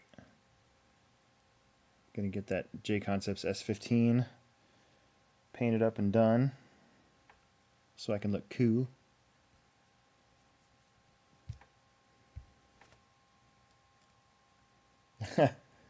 Bag 69. You know what's funny about there's been a really big push with the Hobbytown franchises to get emails, because most of their marketing now is direct email, and most people are actually pretty open to just doing that nowadays. It seems like I was always real hesitant. I'm like, I don't really want to ask people for their emails because, you know, I don't necessarily want to give my email out, because you just get so much junk, you know. But I've only had a couple funny emails where it's like, you know,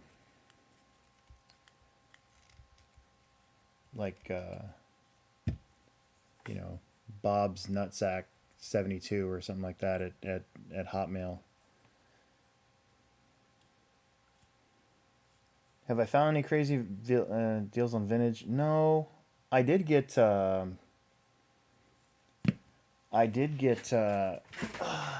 this truck. This completes my trucks, actually. I was pretty happy about that. Got a legit T3. So, I paid $100 for it. Probably, you know. But what's cool about this is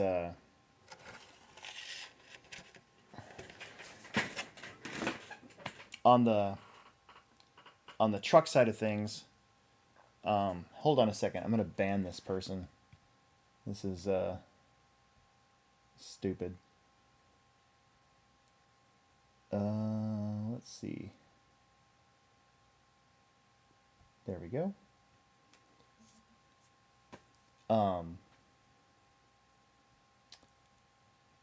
It came in and we were talking about something and somehow I ended up with it. But basically, like, I have one of everything now in Associated Trucks. So I have a T, an original one. Not saying the new ones are bad or anything. I'm just saying that I got an original one. I got a T2 that's like mint, never been ran, needs a body, which I have, needs wheels and tires, which I have, and then now I have legit T3. The crazy thing about the T3s is like there was a ready to run T3, right? And so you'll get on like marketplace and stuff, and you'll see these guys with these. They think they've got like some gold mine or something, and they want like $300 for a ready to run T3, and you can tell they're ready to run because they got those blue shocks, not the good anodized shocks, and it's like, oh, I'm not gonna pay that much money for a ready to run T3. I want the good one. I want the factory team T3. So that's what I ended up with here. It does have the I'm pretty sure it's got the Trinity plates on it, and it came with a servo. It's an old high-tech servo. Not that I'd ever use it or that I don't I don't care, but I'm not going to use the electronics, obviously. Probably won't even ever try to drive the car, although I will say my RC10 that I got running, like if I were to get a truck running for a vintage class, this one, by far, the T3, was so good. Like, this was such a good truck. So was the T4, but this truck in general was such a good truck. Like, it really was. So, yeah, so I have one of everything. I got a T4. I guess I don't have one of everything. I don't have a... Did they make a T5? Yeah, they had a T5. I mean, it's not necessarily collectible yet, but maybe one day I'll have another one of those. And obviously, we've got a T6 point whatever now. But up to a T4, I've got one of everything in Associated. So I'm pretty happy with that. The body's crazy. It's an old school Pro line. I'm pretty sure that this body was designed by Jason Rona. I'm like 90% positive on that. So yeah, so I was pretty happy. I got that completed now, and I got a B2. I got a B2, a legit B2. So now I have one of everything and Associated all the way up to all the way up to a B4 as well. So yeah, I was pretty happy with that.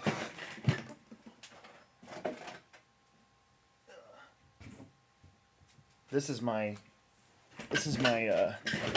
my T4 that I have. This was a buddy of mine, Kenny McKinney's, and I mean, he doesn't race off-road anyways, and kind of an on-road guy, and it's pretty cool that he let me take this truck from him.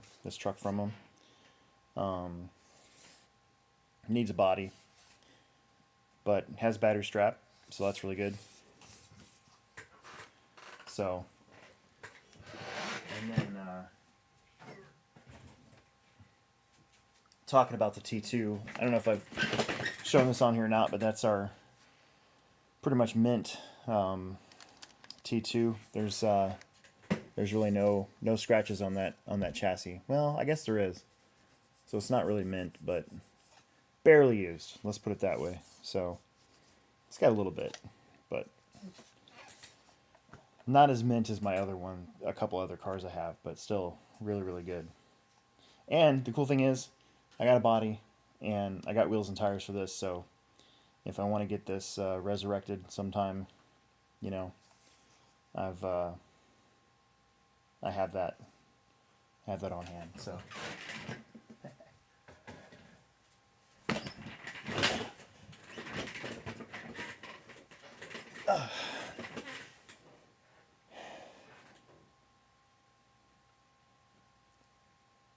Big Dude says he's got an almost pristine XXX Matt Francis edition, that's a good truck. Those were so good. The XXX series of cars in general were just like, if you like drive them now, you're like, you don't expect those things to be as good as they are, and they really are good.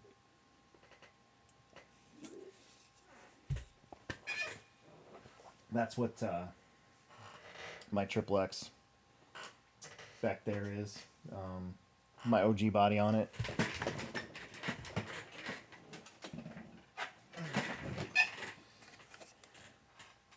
And this is, not pretty sure, this is a BK2, so it's a XXX BK2. You can tell because it's got the the gray transmission on it. I always liked the low-C buggy bodies.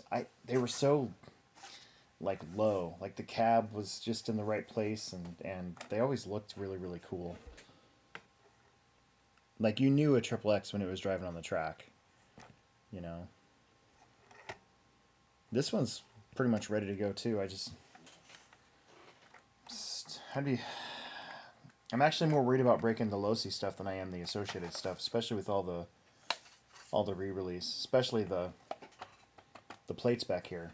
I feel like if you break one of those and you don't have backup, you're kind of just you'll be kind of in deep shit.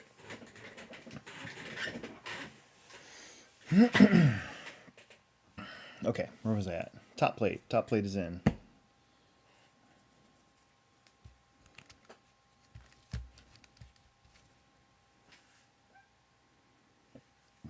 Upper arms.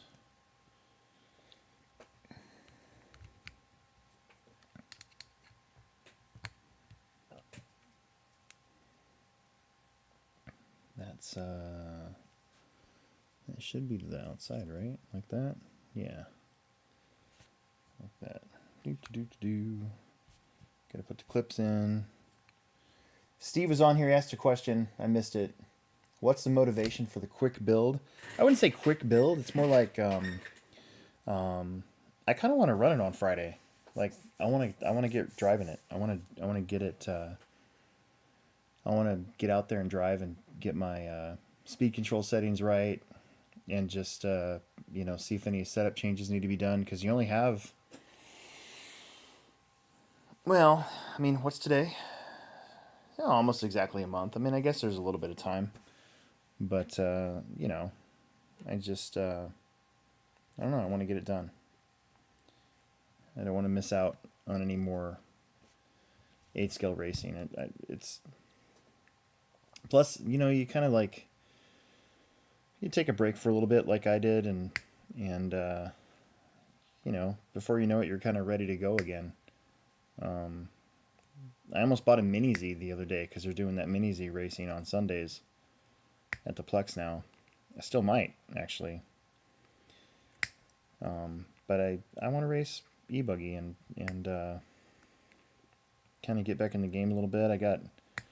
We got carpet racing this weekend, so obviously I'll be racing Saturday with you guys, and then you know, I'm taking a little bit of time to myself to go to that trackside race and that race day in November with my dirt car, with my Mugen, because I want to go to another track. I want to kind of get experience with it and see if I can get it driving even better than it already is.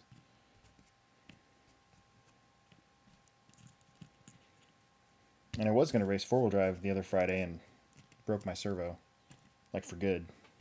So, what are you going to do?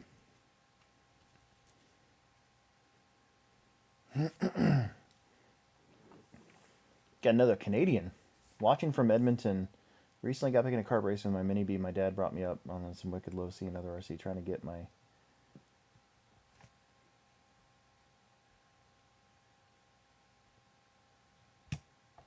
Trying to get my 8 and 5-year-old into the game.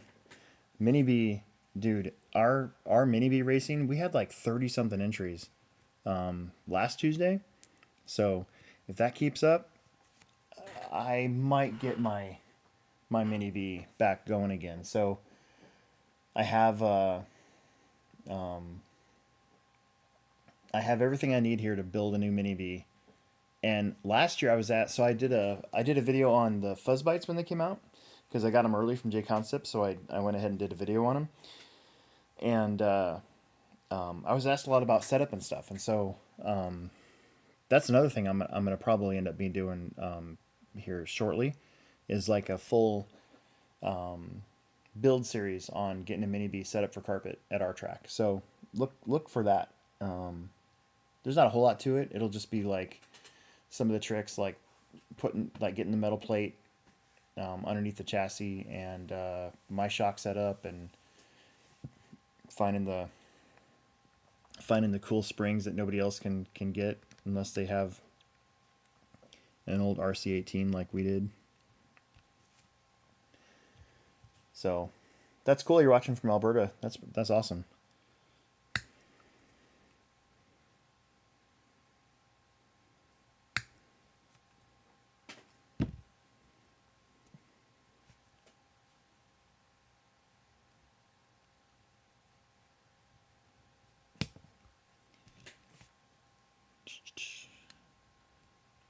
There's so much RC racing to do, like especially at the Plex. Like we do so much that sometimes you can kind of get overwhelmed, it seems like.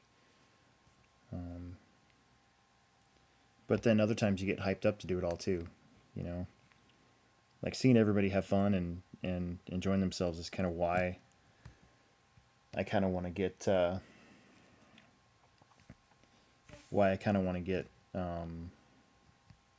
going again. Not just one class, you know, like carpet off-road. I want to race more, a bunch of different stuff.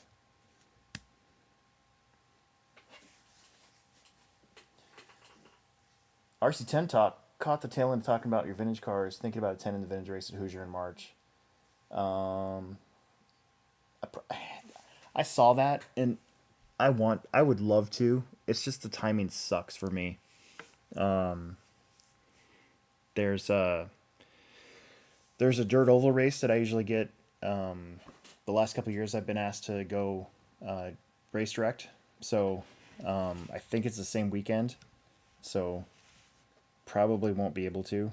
And then our Tamiya Championship Series race, I believe, is the weekend before that too. So I would love to. My RC10 up there that I got running my graphite car is really cool. It actually works so good that it's another one of those things where you haven't driven one of those in so long, you drive it and you're like, oh my god, like this car actually drives like really good. So I built it for there's a store in Des Moines called Hobby Haven, and this last spring they were going to have like a vintage series, so like the first Wednesday of the month from April through September, they were supposed to have like a vintage night. So we were all supposed to bring our stuff. Well, it kept getting rained out, and then it ended up getting to the point where they decided, the heck with it, we're gonna like completely redo the track, and they made like a drainage system in it to keep from getting rained out more. So I'm hoping that they try it again this spring, and I'm definitely gonna try to go to that. But yeah, the Hoosier race looked great, and I hope it's really successful. It's just the timing sucks for me. The date sucks for me personally. So probably won't see me there. It sucks because I've always wanted to go to like the Vintage Nationals that is it RC Madness that does theirs. Like I've always wanted to try that too, and the Mini Nationals too at the same place. Like there's all these things that I've always wanted to go to, and it's just being one of the main guys at the Plex and you know, I miss out on a lot of stuff that I would like to. So I'm sorry.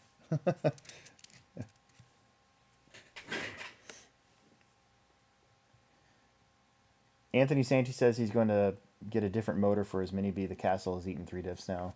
You know what I was thinking about getting was the Furatech, the Kraken. I think it's the Kraken system.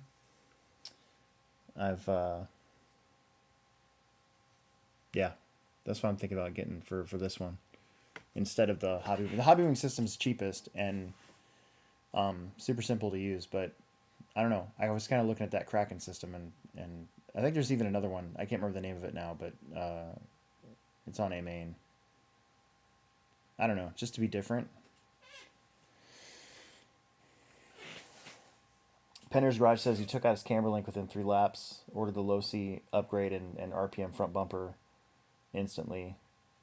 Yeah, so the turnbuckles and the front plastic camber block, those are probably the first things that people come in when they go race Mini on Tuesdays here at our place.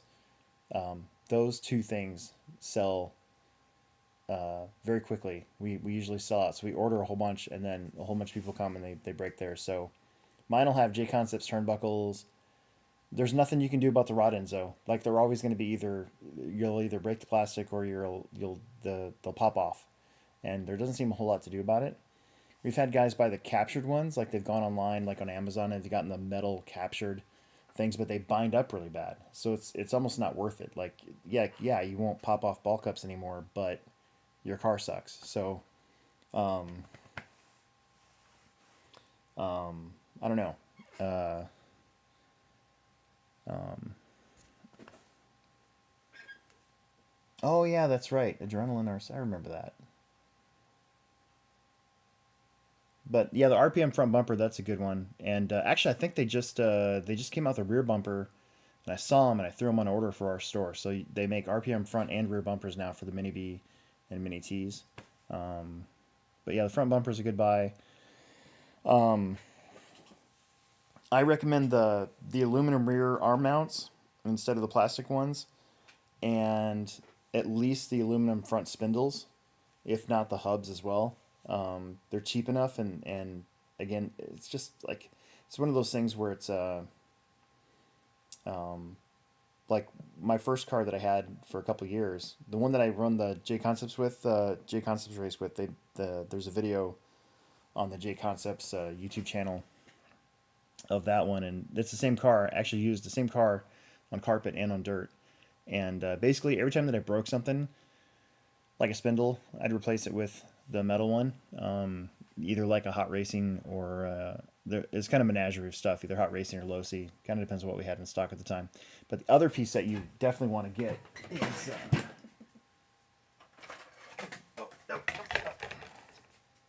the other piece that you'll definitely want to look into is the bulkhead.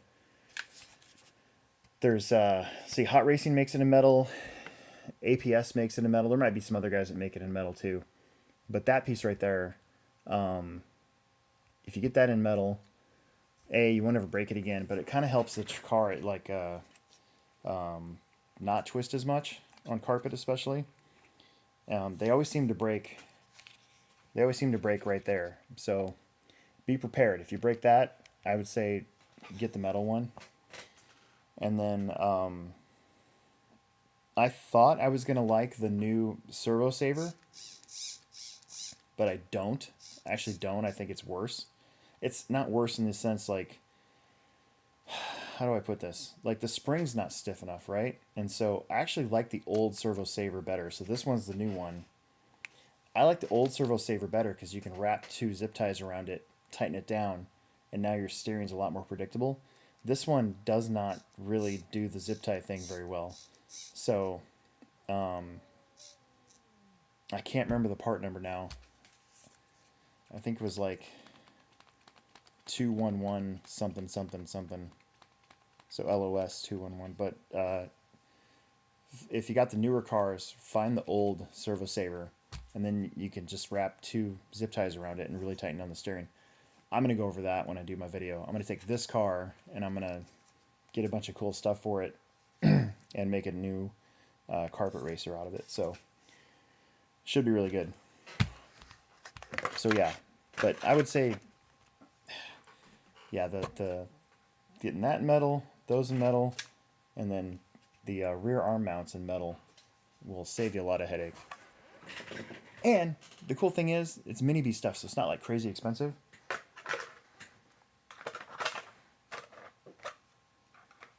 Not as expensive.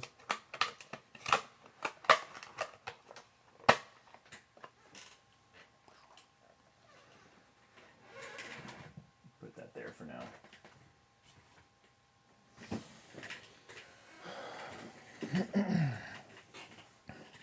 Am I going to go to the Roarnets at Hoosier? Emerson and I are planning on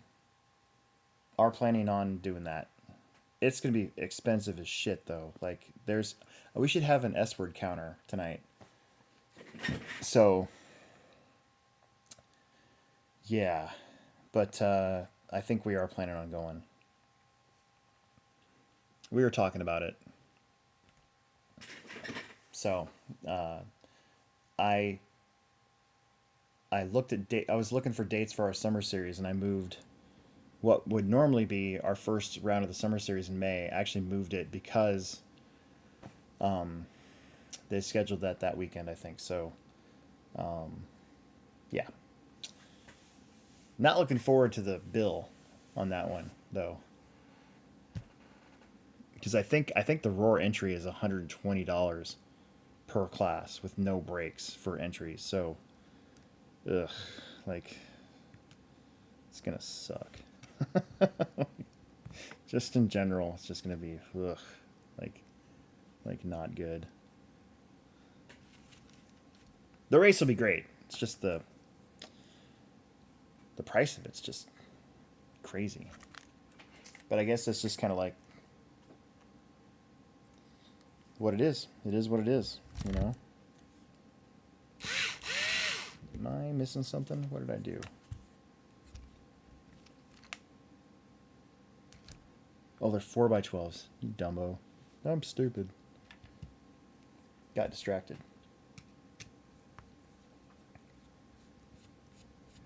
Thanks, Penner's Garage.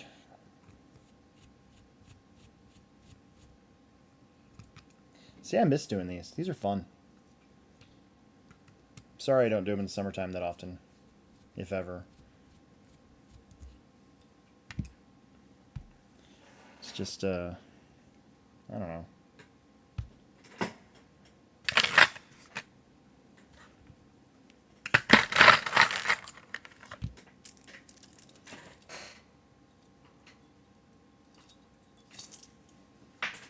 Damn it.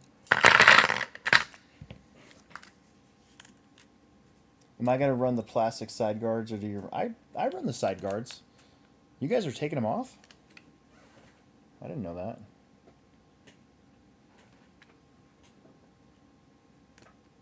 Yeah, I've always ran the side guards. I suppose taking them off... I don't know. Never even thought about that. Battery. What am I doing?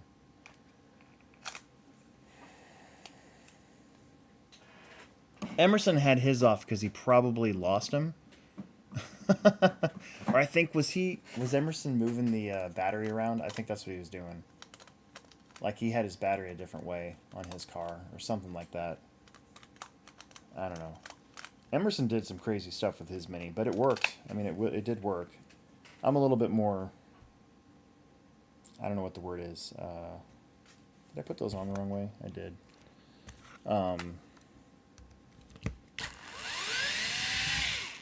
Not traditional, but goofy. That is goofy. These are on the wrong way.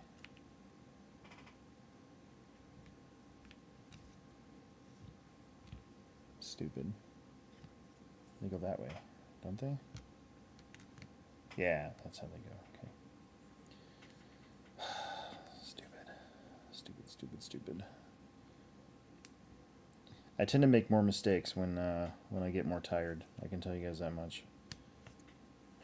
But at the same time, I only get to work on my stuff at night, so that's also kind of I don't know, the way it goes.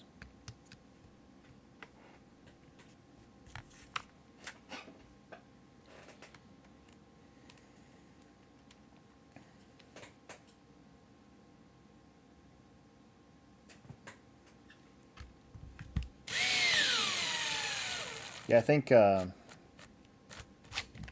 the RoarNat schedule came out, and my son was pretty excited because there's both 10 scale off-road nats are near us, right? So, I mean, Hoosier's 12 hours away, but that drive's not really that bad. And then the carpet races at Muscatine over on the other side of Iowa, and that's only 4 hours away. So we're pretty fortunate. We're going to be close to all this stuff. I mean, pretty much all of us that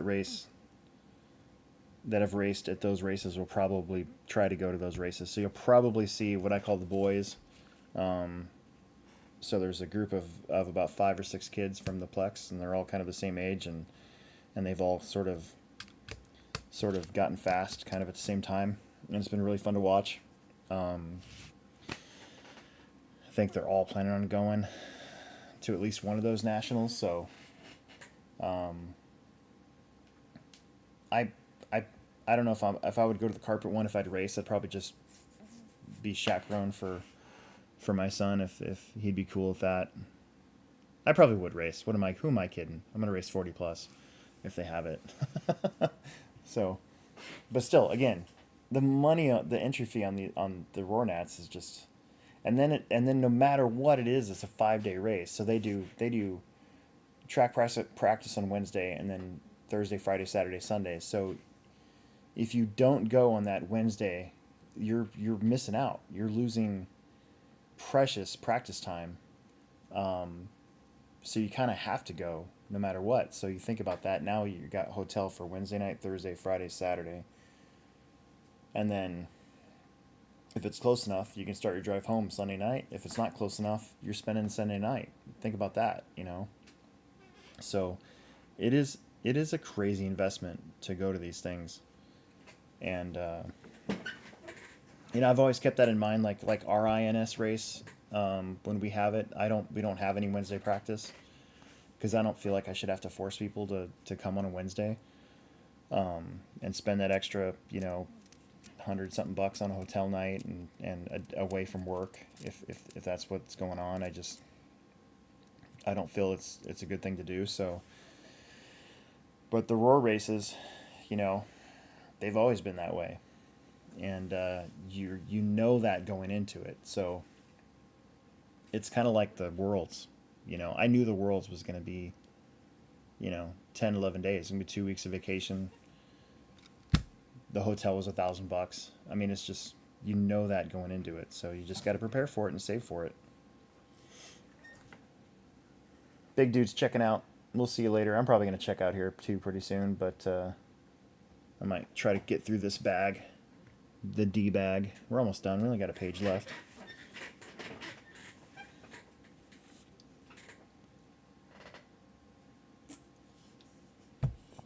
So yeah, I think my race schedule for next year for travel races is I'm gonna go to Trackside INS if they have it in February, which I'm pretty sure they will, and then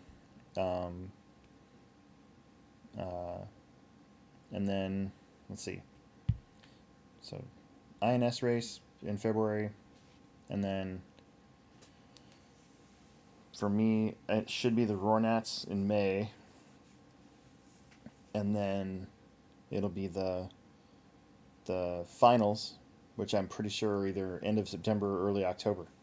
So they're kind of spread out, which is nice. You can kind of recover a little bit in play money from all that travel expense and everything. Yeah, and we might try to, now that I've got this building, we might try to sneak an 8 scale race in there sometime.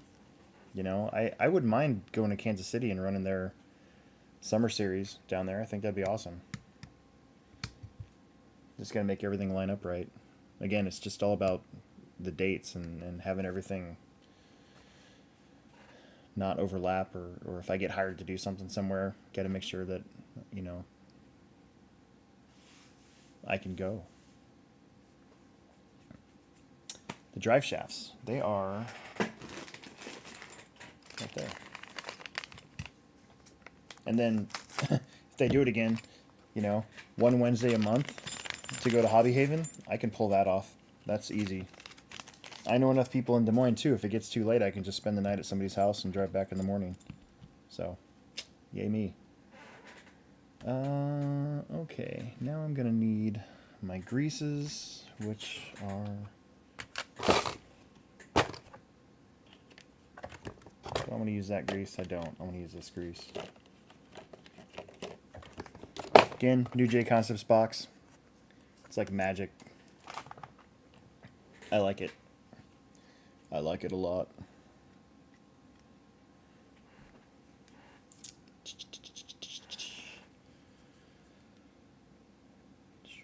Still have a lot of tubes of these Team Associated grease, black grease. All you companies that are putting this black grease in the little cups, y'all suck. This is so much more convenient.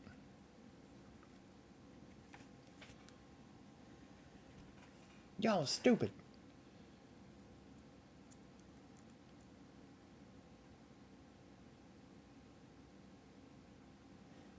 Steve RC says they're going to try to go to all the dirt INS. Yeah, I mean that's what I'm saying. I'm down with all the dirt INS races for sure.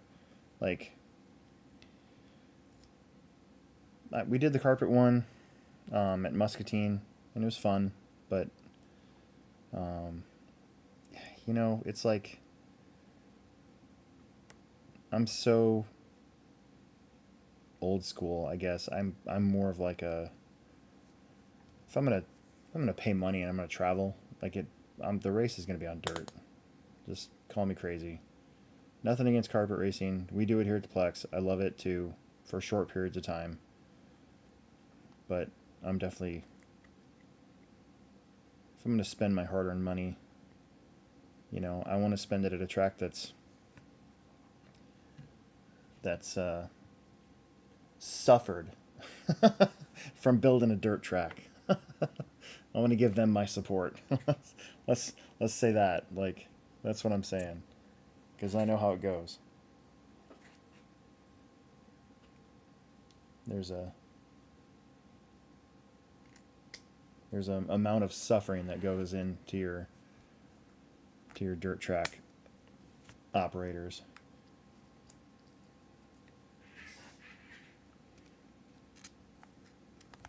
I'm sure there is on carpet too. I'm not saying there isn't. I'm just saying there's definitely more on the dirt side. Although I will say, like, building the carpet track every Friday is like the bane of my existence. I do not look forward to that at all. I know I've said that before, but it's true. I do not enjoy building the carpet track. The fact that I have help helps out a ton. It actually makes me really, really happy. So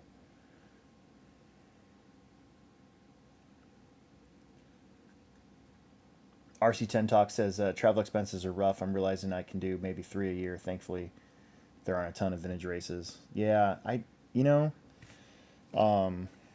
so my dad used to travel when he was, before he was retired. My dad traveled for a living, right? And so he got all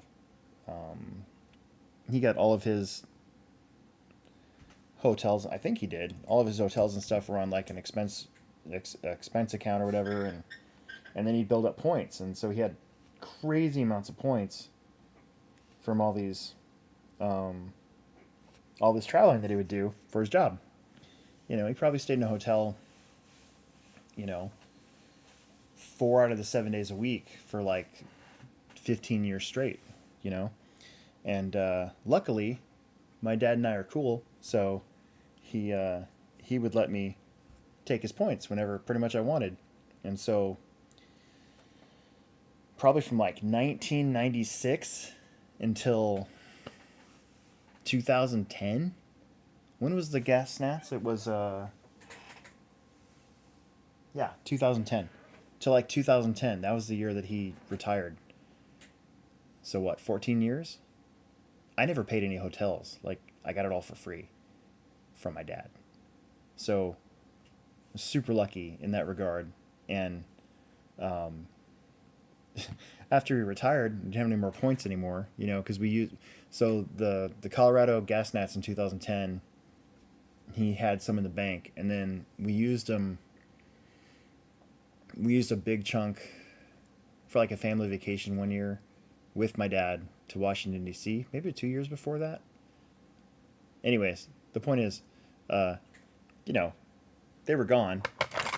And so that first year that I wanted to go to all these races and I had to pay for the hotels on my own, I was like, dude, how am I going to be able to do this? And so it definitely cut back on, it definitely made me cut back on the amount of racing that I could do.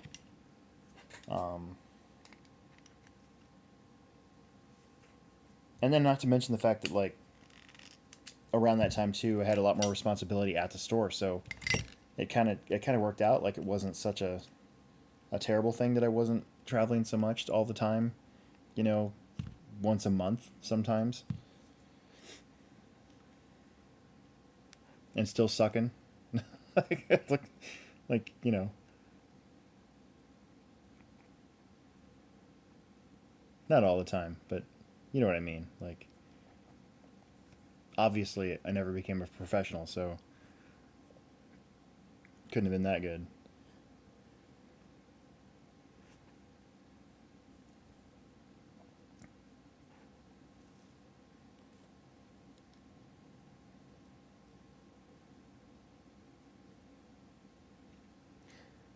Thanks, Penner's Garage. We'll check in with you later too. Appreciate you coming on. Whoops, that's the wrong way. There we go.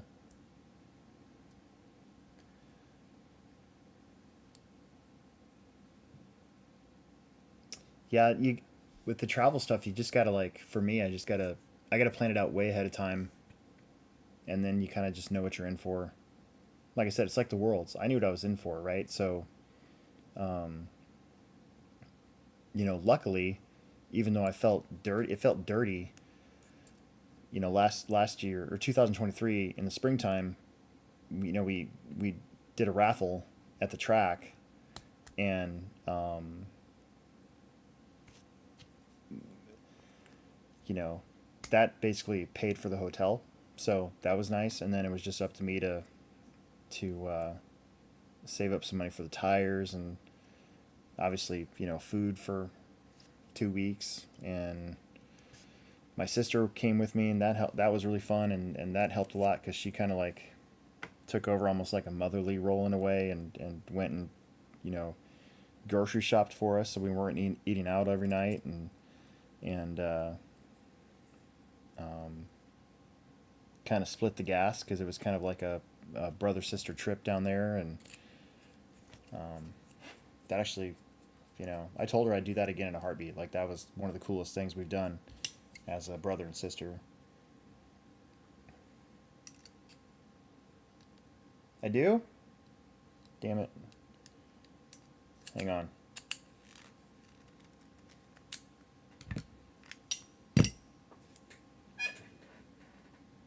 Oh, wait, hold on. Where is that?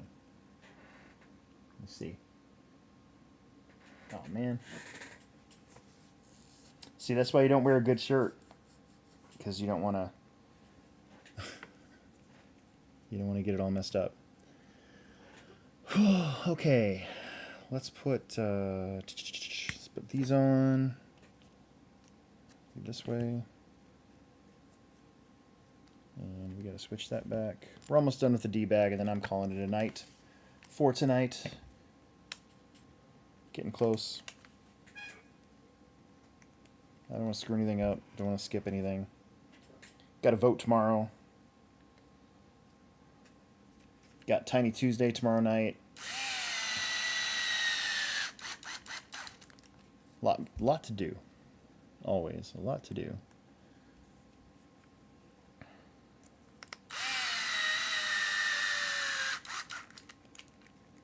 Smoking Rat says, that was really funny having grease on my face. Well, I'm glad I'm here to entertain you.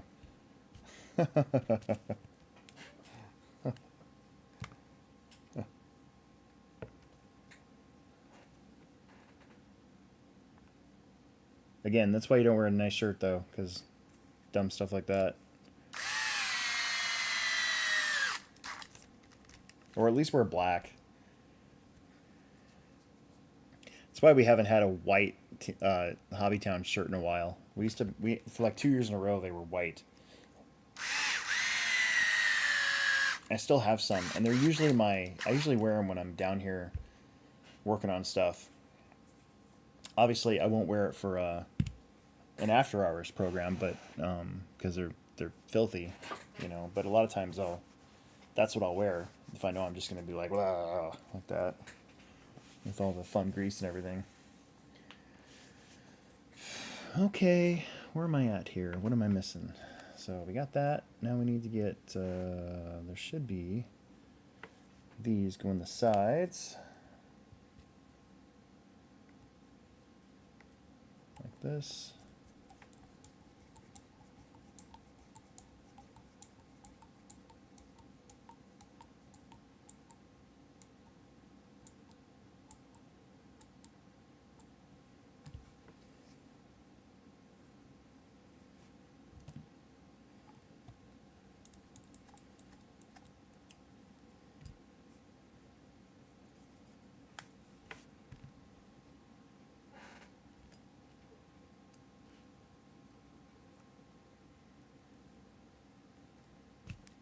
Honestly, I have no idea what this screw is for. Anybody in the chat know what this screw is for? It's a set screw, and it goes in the side here, and I thought it was to hold the bearing in place for some reason, but now I don't even know why this is here. Am I missing something? There's no explanation in the instruction manual on that. That's one thing that always bugs me. You're going to put something like that somewhere. Like, tell us what it's for. What is that for? I can't even think of what it's for. Like, if you put it in far enough, it'll... Is it to... Yeah, what in the world is that for?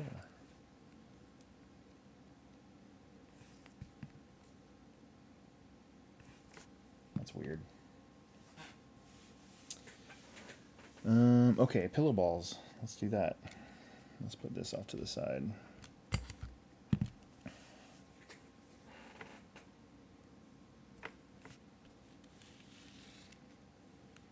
Do do do do do do do do do do do do do do do do. Pillow ball. I'm so excited to drive this car. A-Scale's so fun. Kind of missed it. Definitely missed it. You know the crappy thing is, I don't think I have an Allen wrench big enough for this. Oh, Emerson does. You know what? Be right back. Dead air for like 2 seconds here.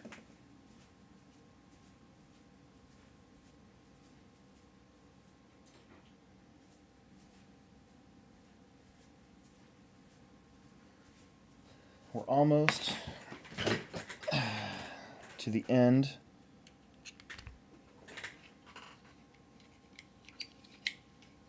Is this the right one? Yay! Look at that. Haha!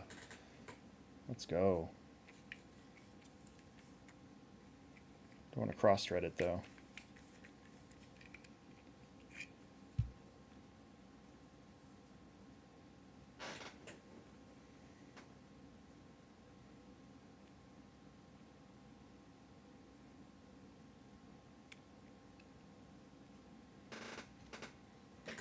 I feel like I'm gonna cross-thread this thing.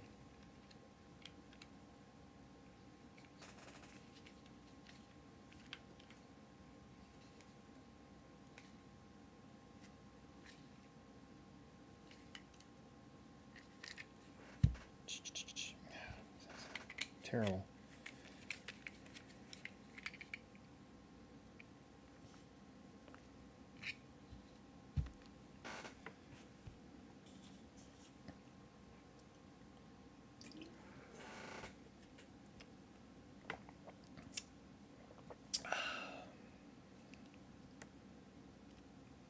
Gotta get that in there so that it's flat, because it keeps on wanting to twist on me. I don't want to cross thread it. See, it moves on me. It's really annoying.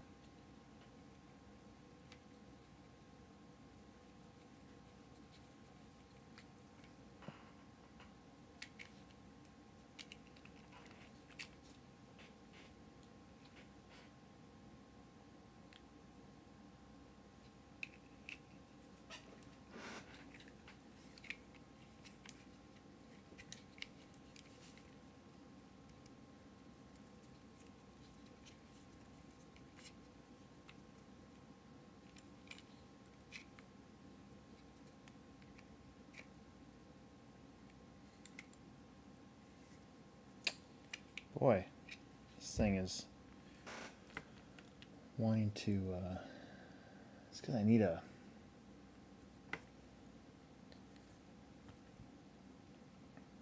Steve RC wants to know how the J-Concepts toolbox compares to the red ones other than the cost. It's got this little plastic tab on it, and it has places for them right in the front right here. And then when you open it up, instead of propping it open with a tool, you just take your little your little, come on, fingers. You just take your little guy here and you stick it right there, and then now it's open. So when you're in your pits, you can just reach in and grab stuff. That's pretty cool. I know that guys have kind of made their own. Like I saw, like I say this a lot, but Mason Herrick had this. He actually made this like really neat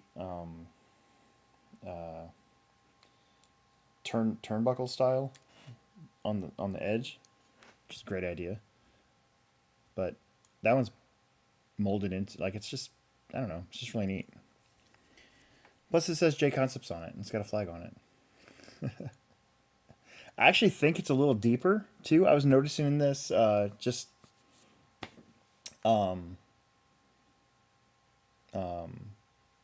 I think the tub is slightly deeper because I can fit more of my tools in that big side bin, more than I could before. So I think it looks like it's deeper as well. So I don't know. I mean, to me it's a good buy. I think it's really cool. So I have no problem with it.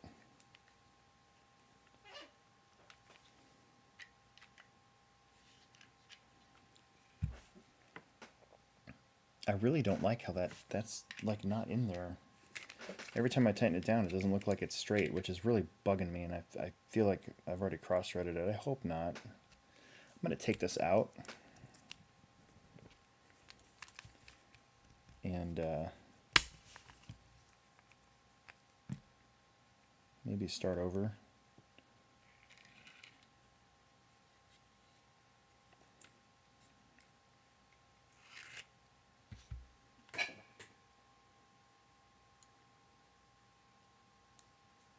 See, that looks straight, and then when it starts to go in, now it looks like it's like off to the side. Boy, I might have screwed this one up already. I really need like a L-shaped Allen wrench, and I know I don't have one. I might stop right now just because I don't want to screw this up. I want to have the right tool. So I need to go get a 5mm Allen wrench that's better than this one.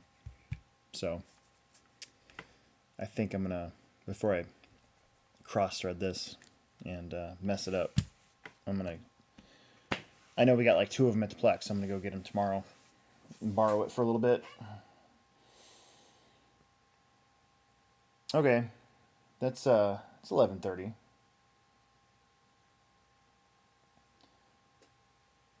Beans, Havo. What motor ESC could I put in a Pro 4 SE10 just to make it as fast as heck?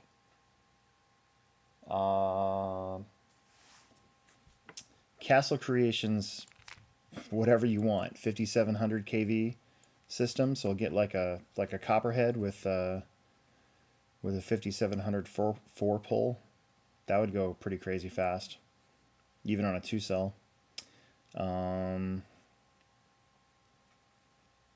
You could, I don't know, any one of those. Get like a Mamba X combo, so you can really play with the settings.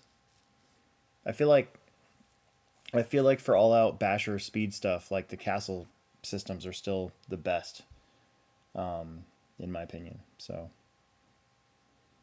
good question. Especially if you want to go crazy nuts fast.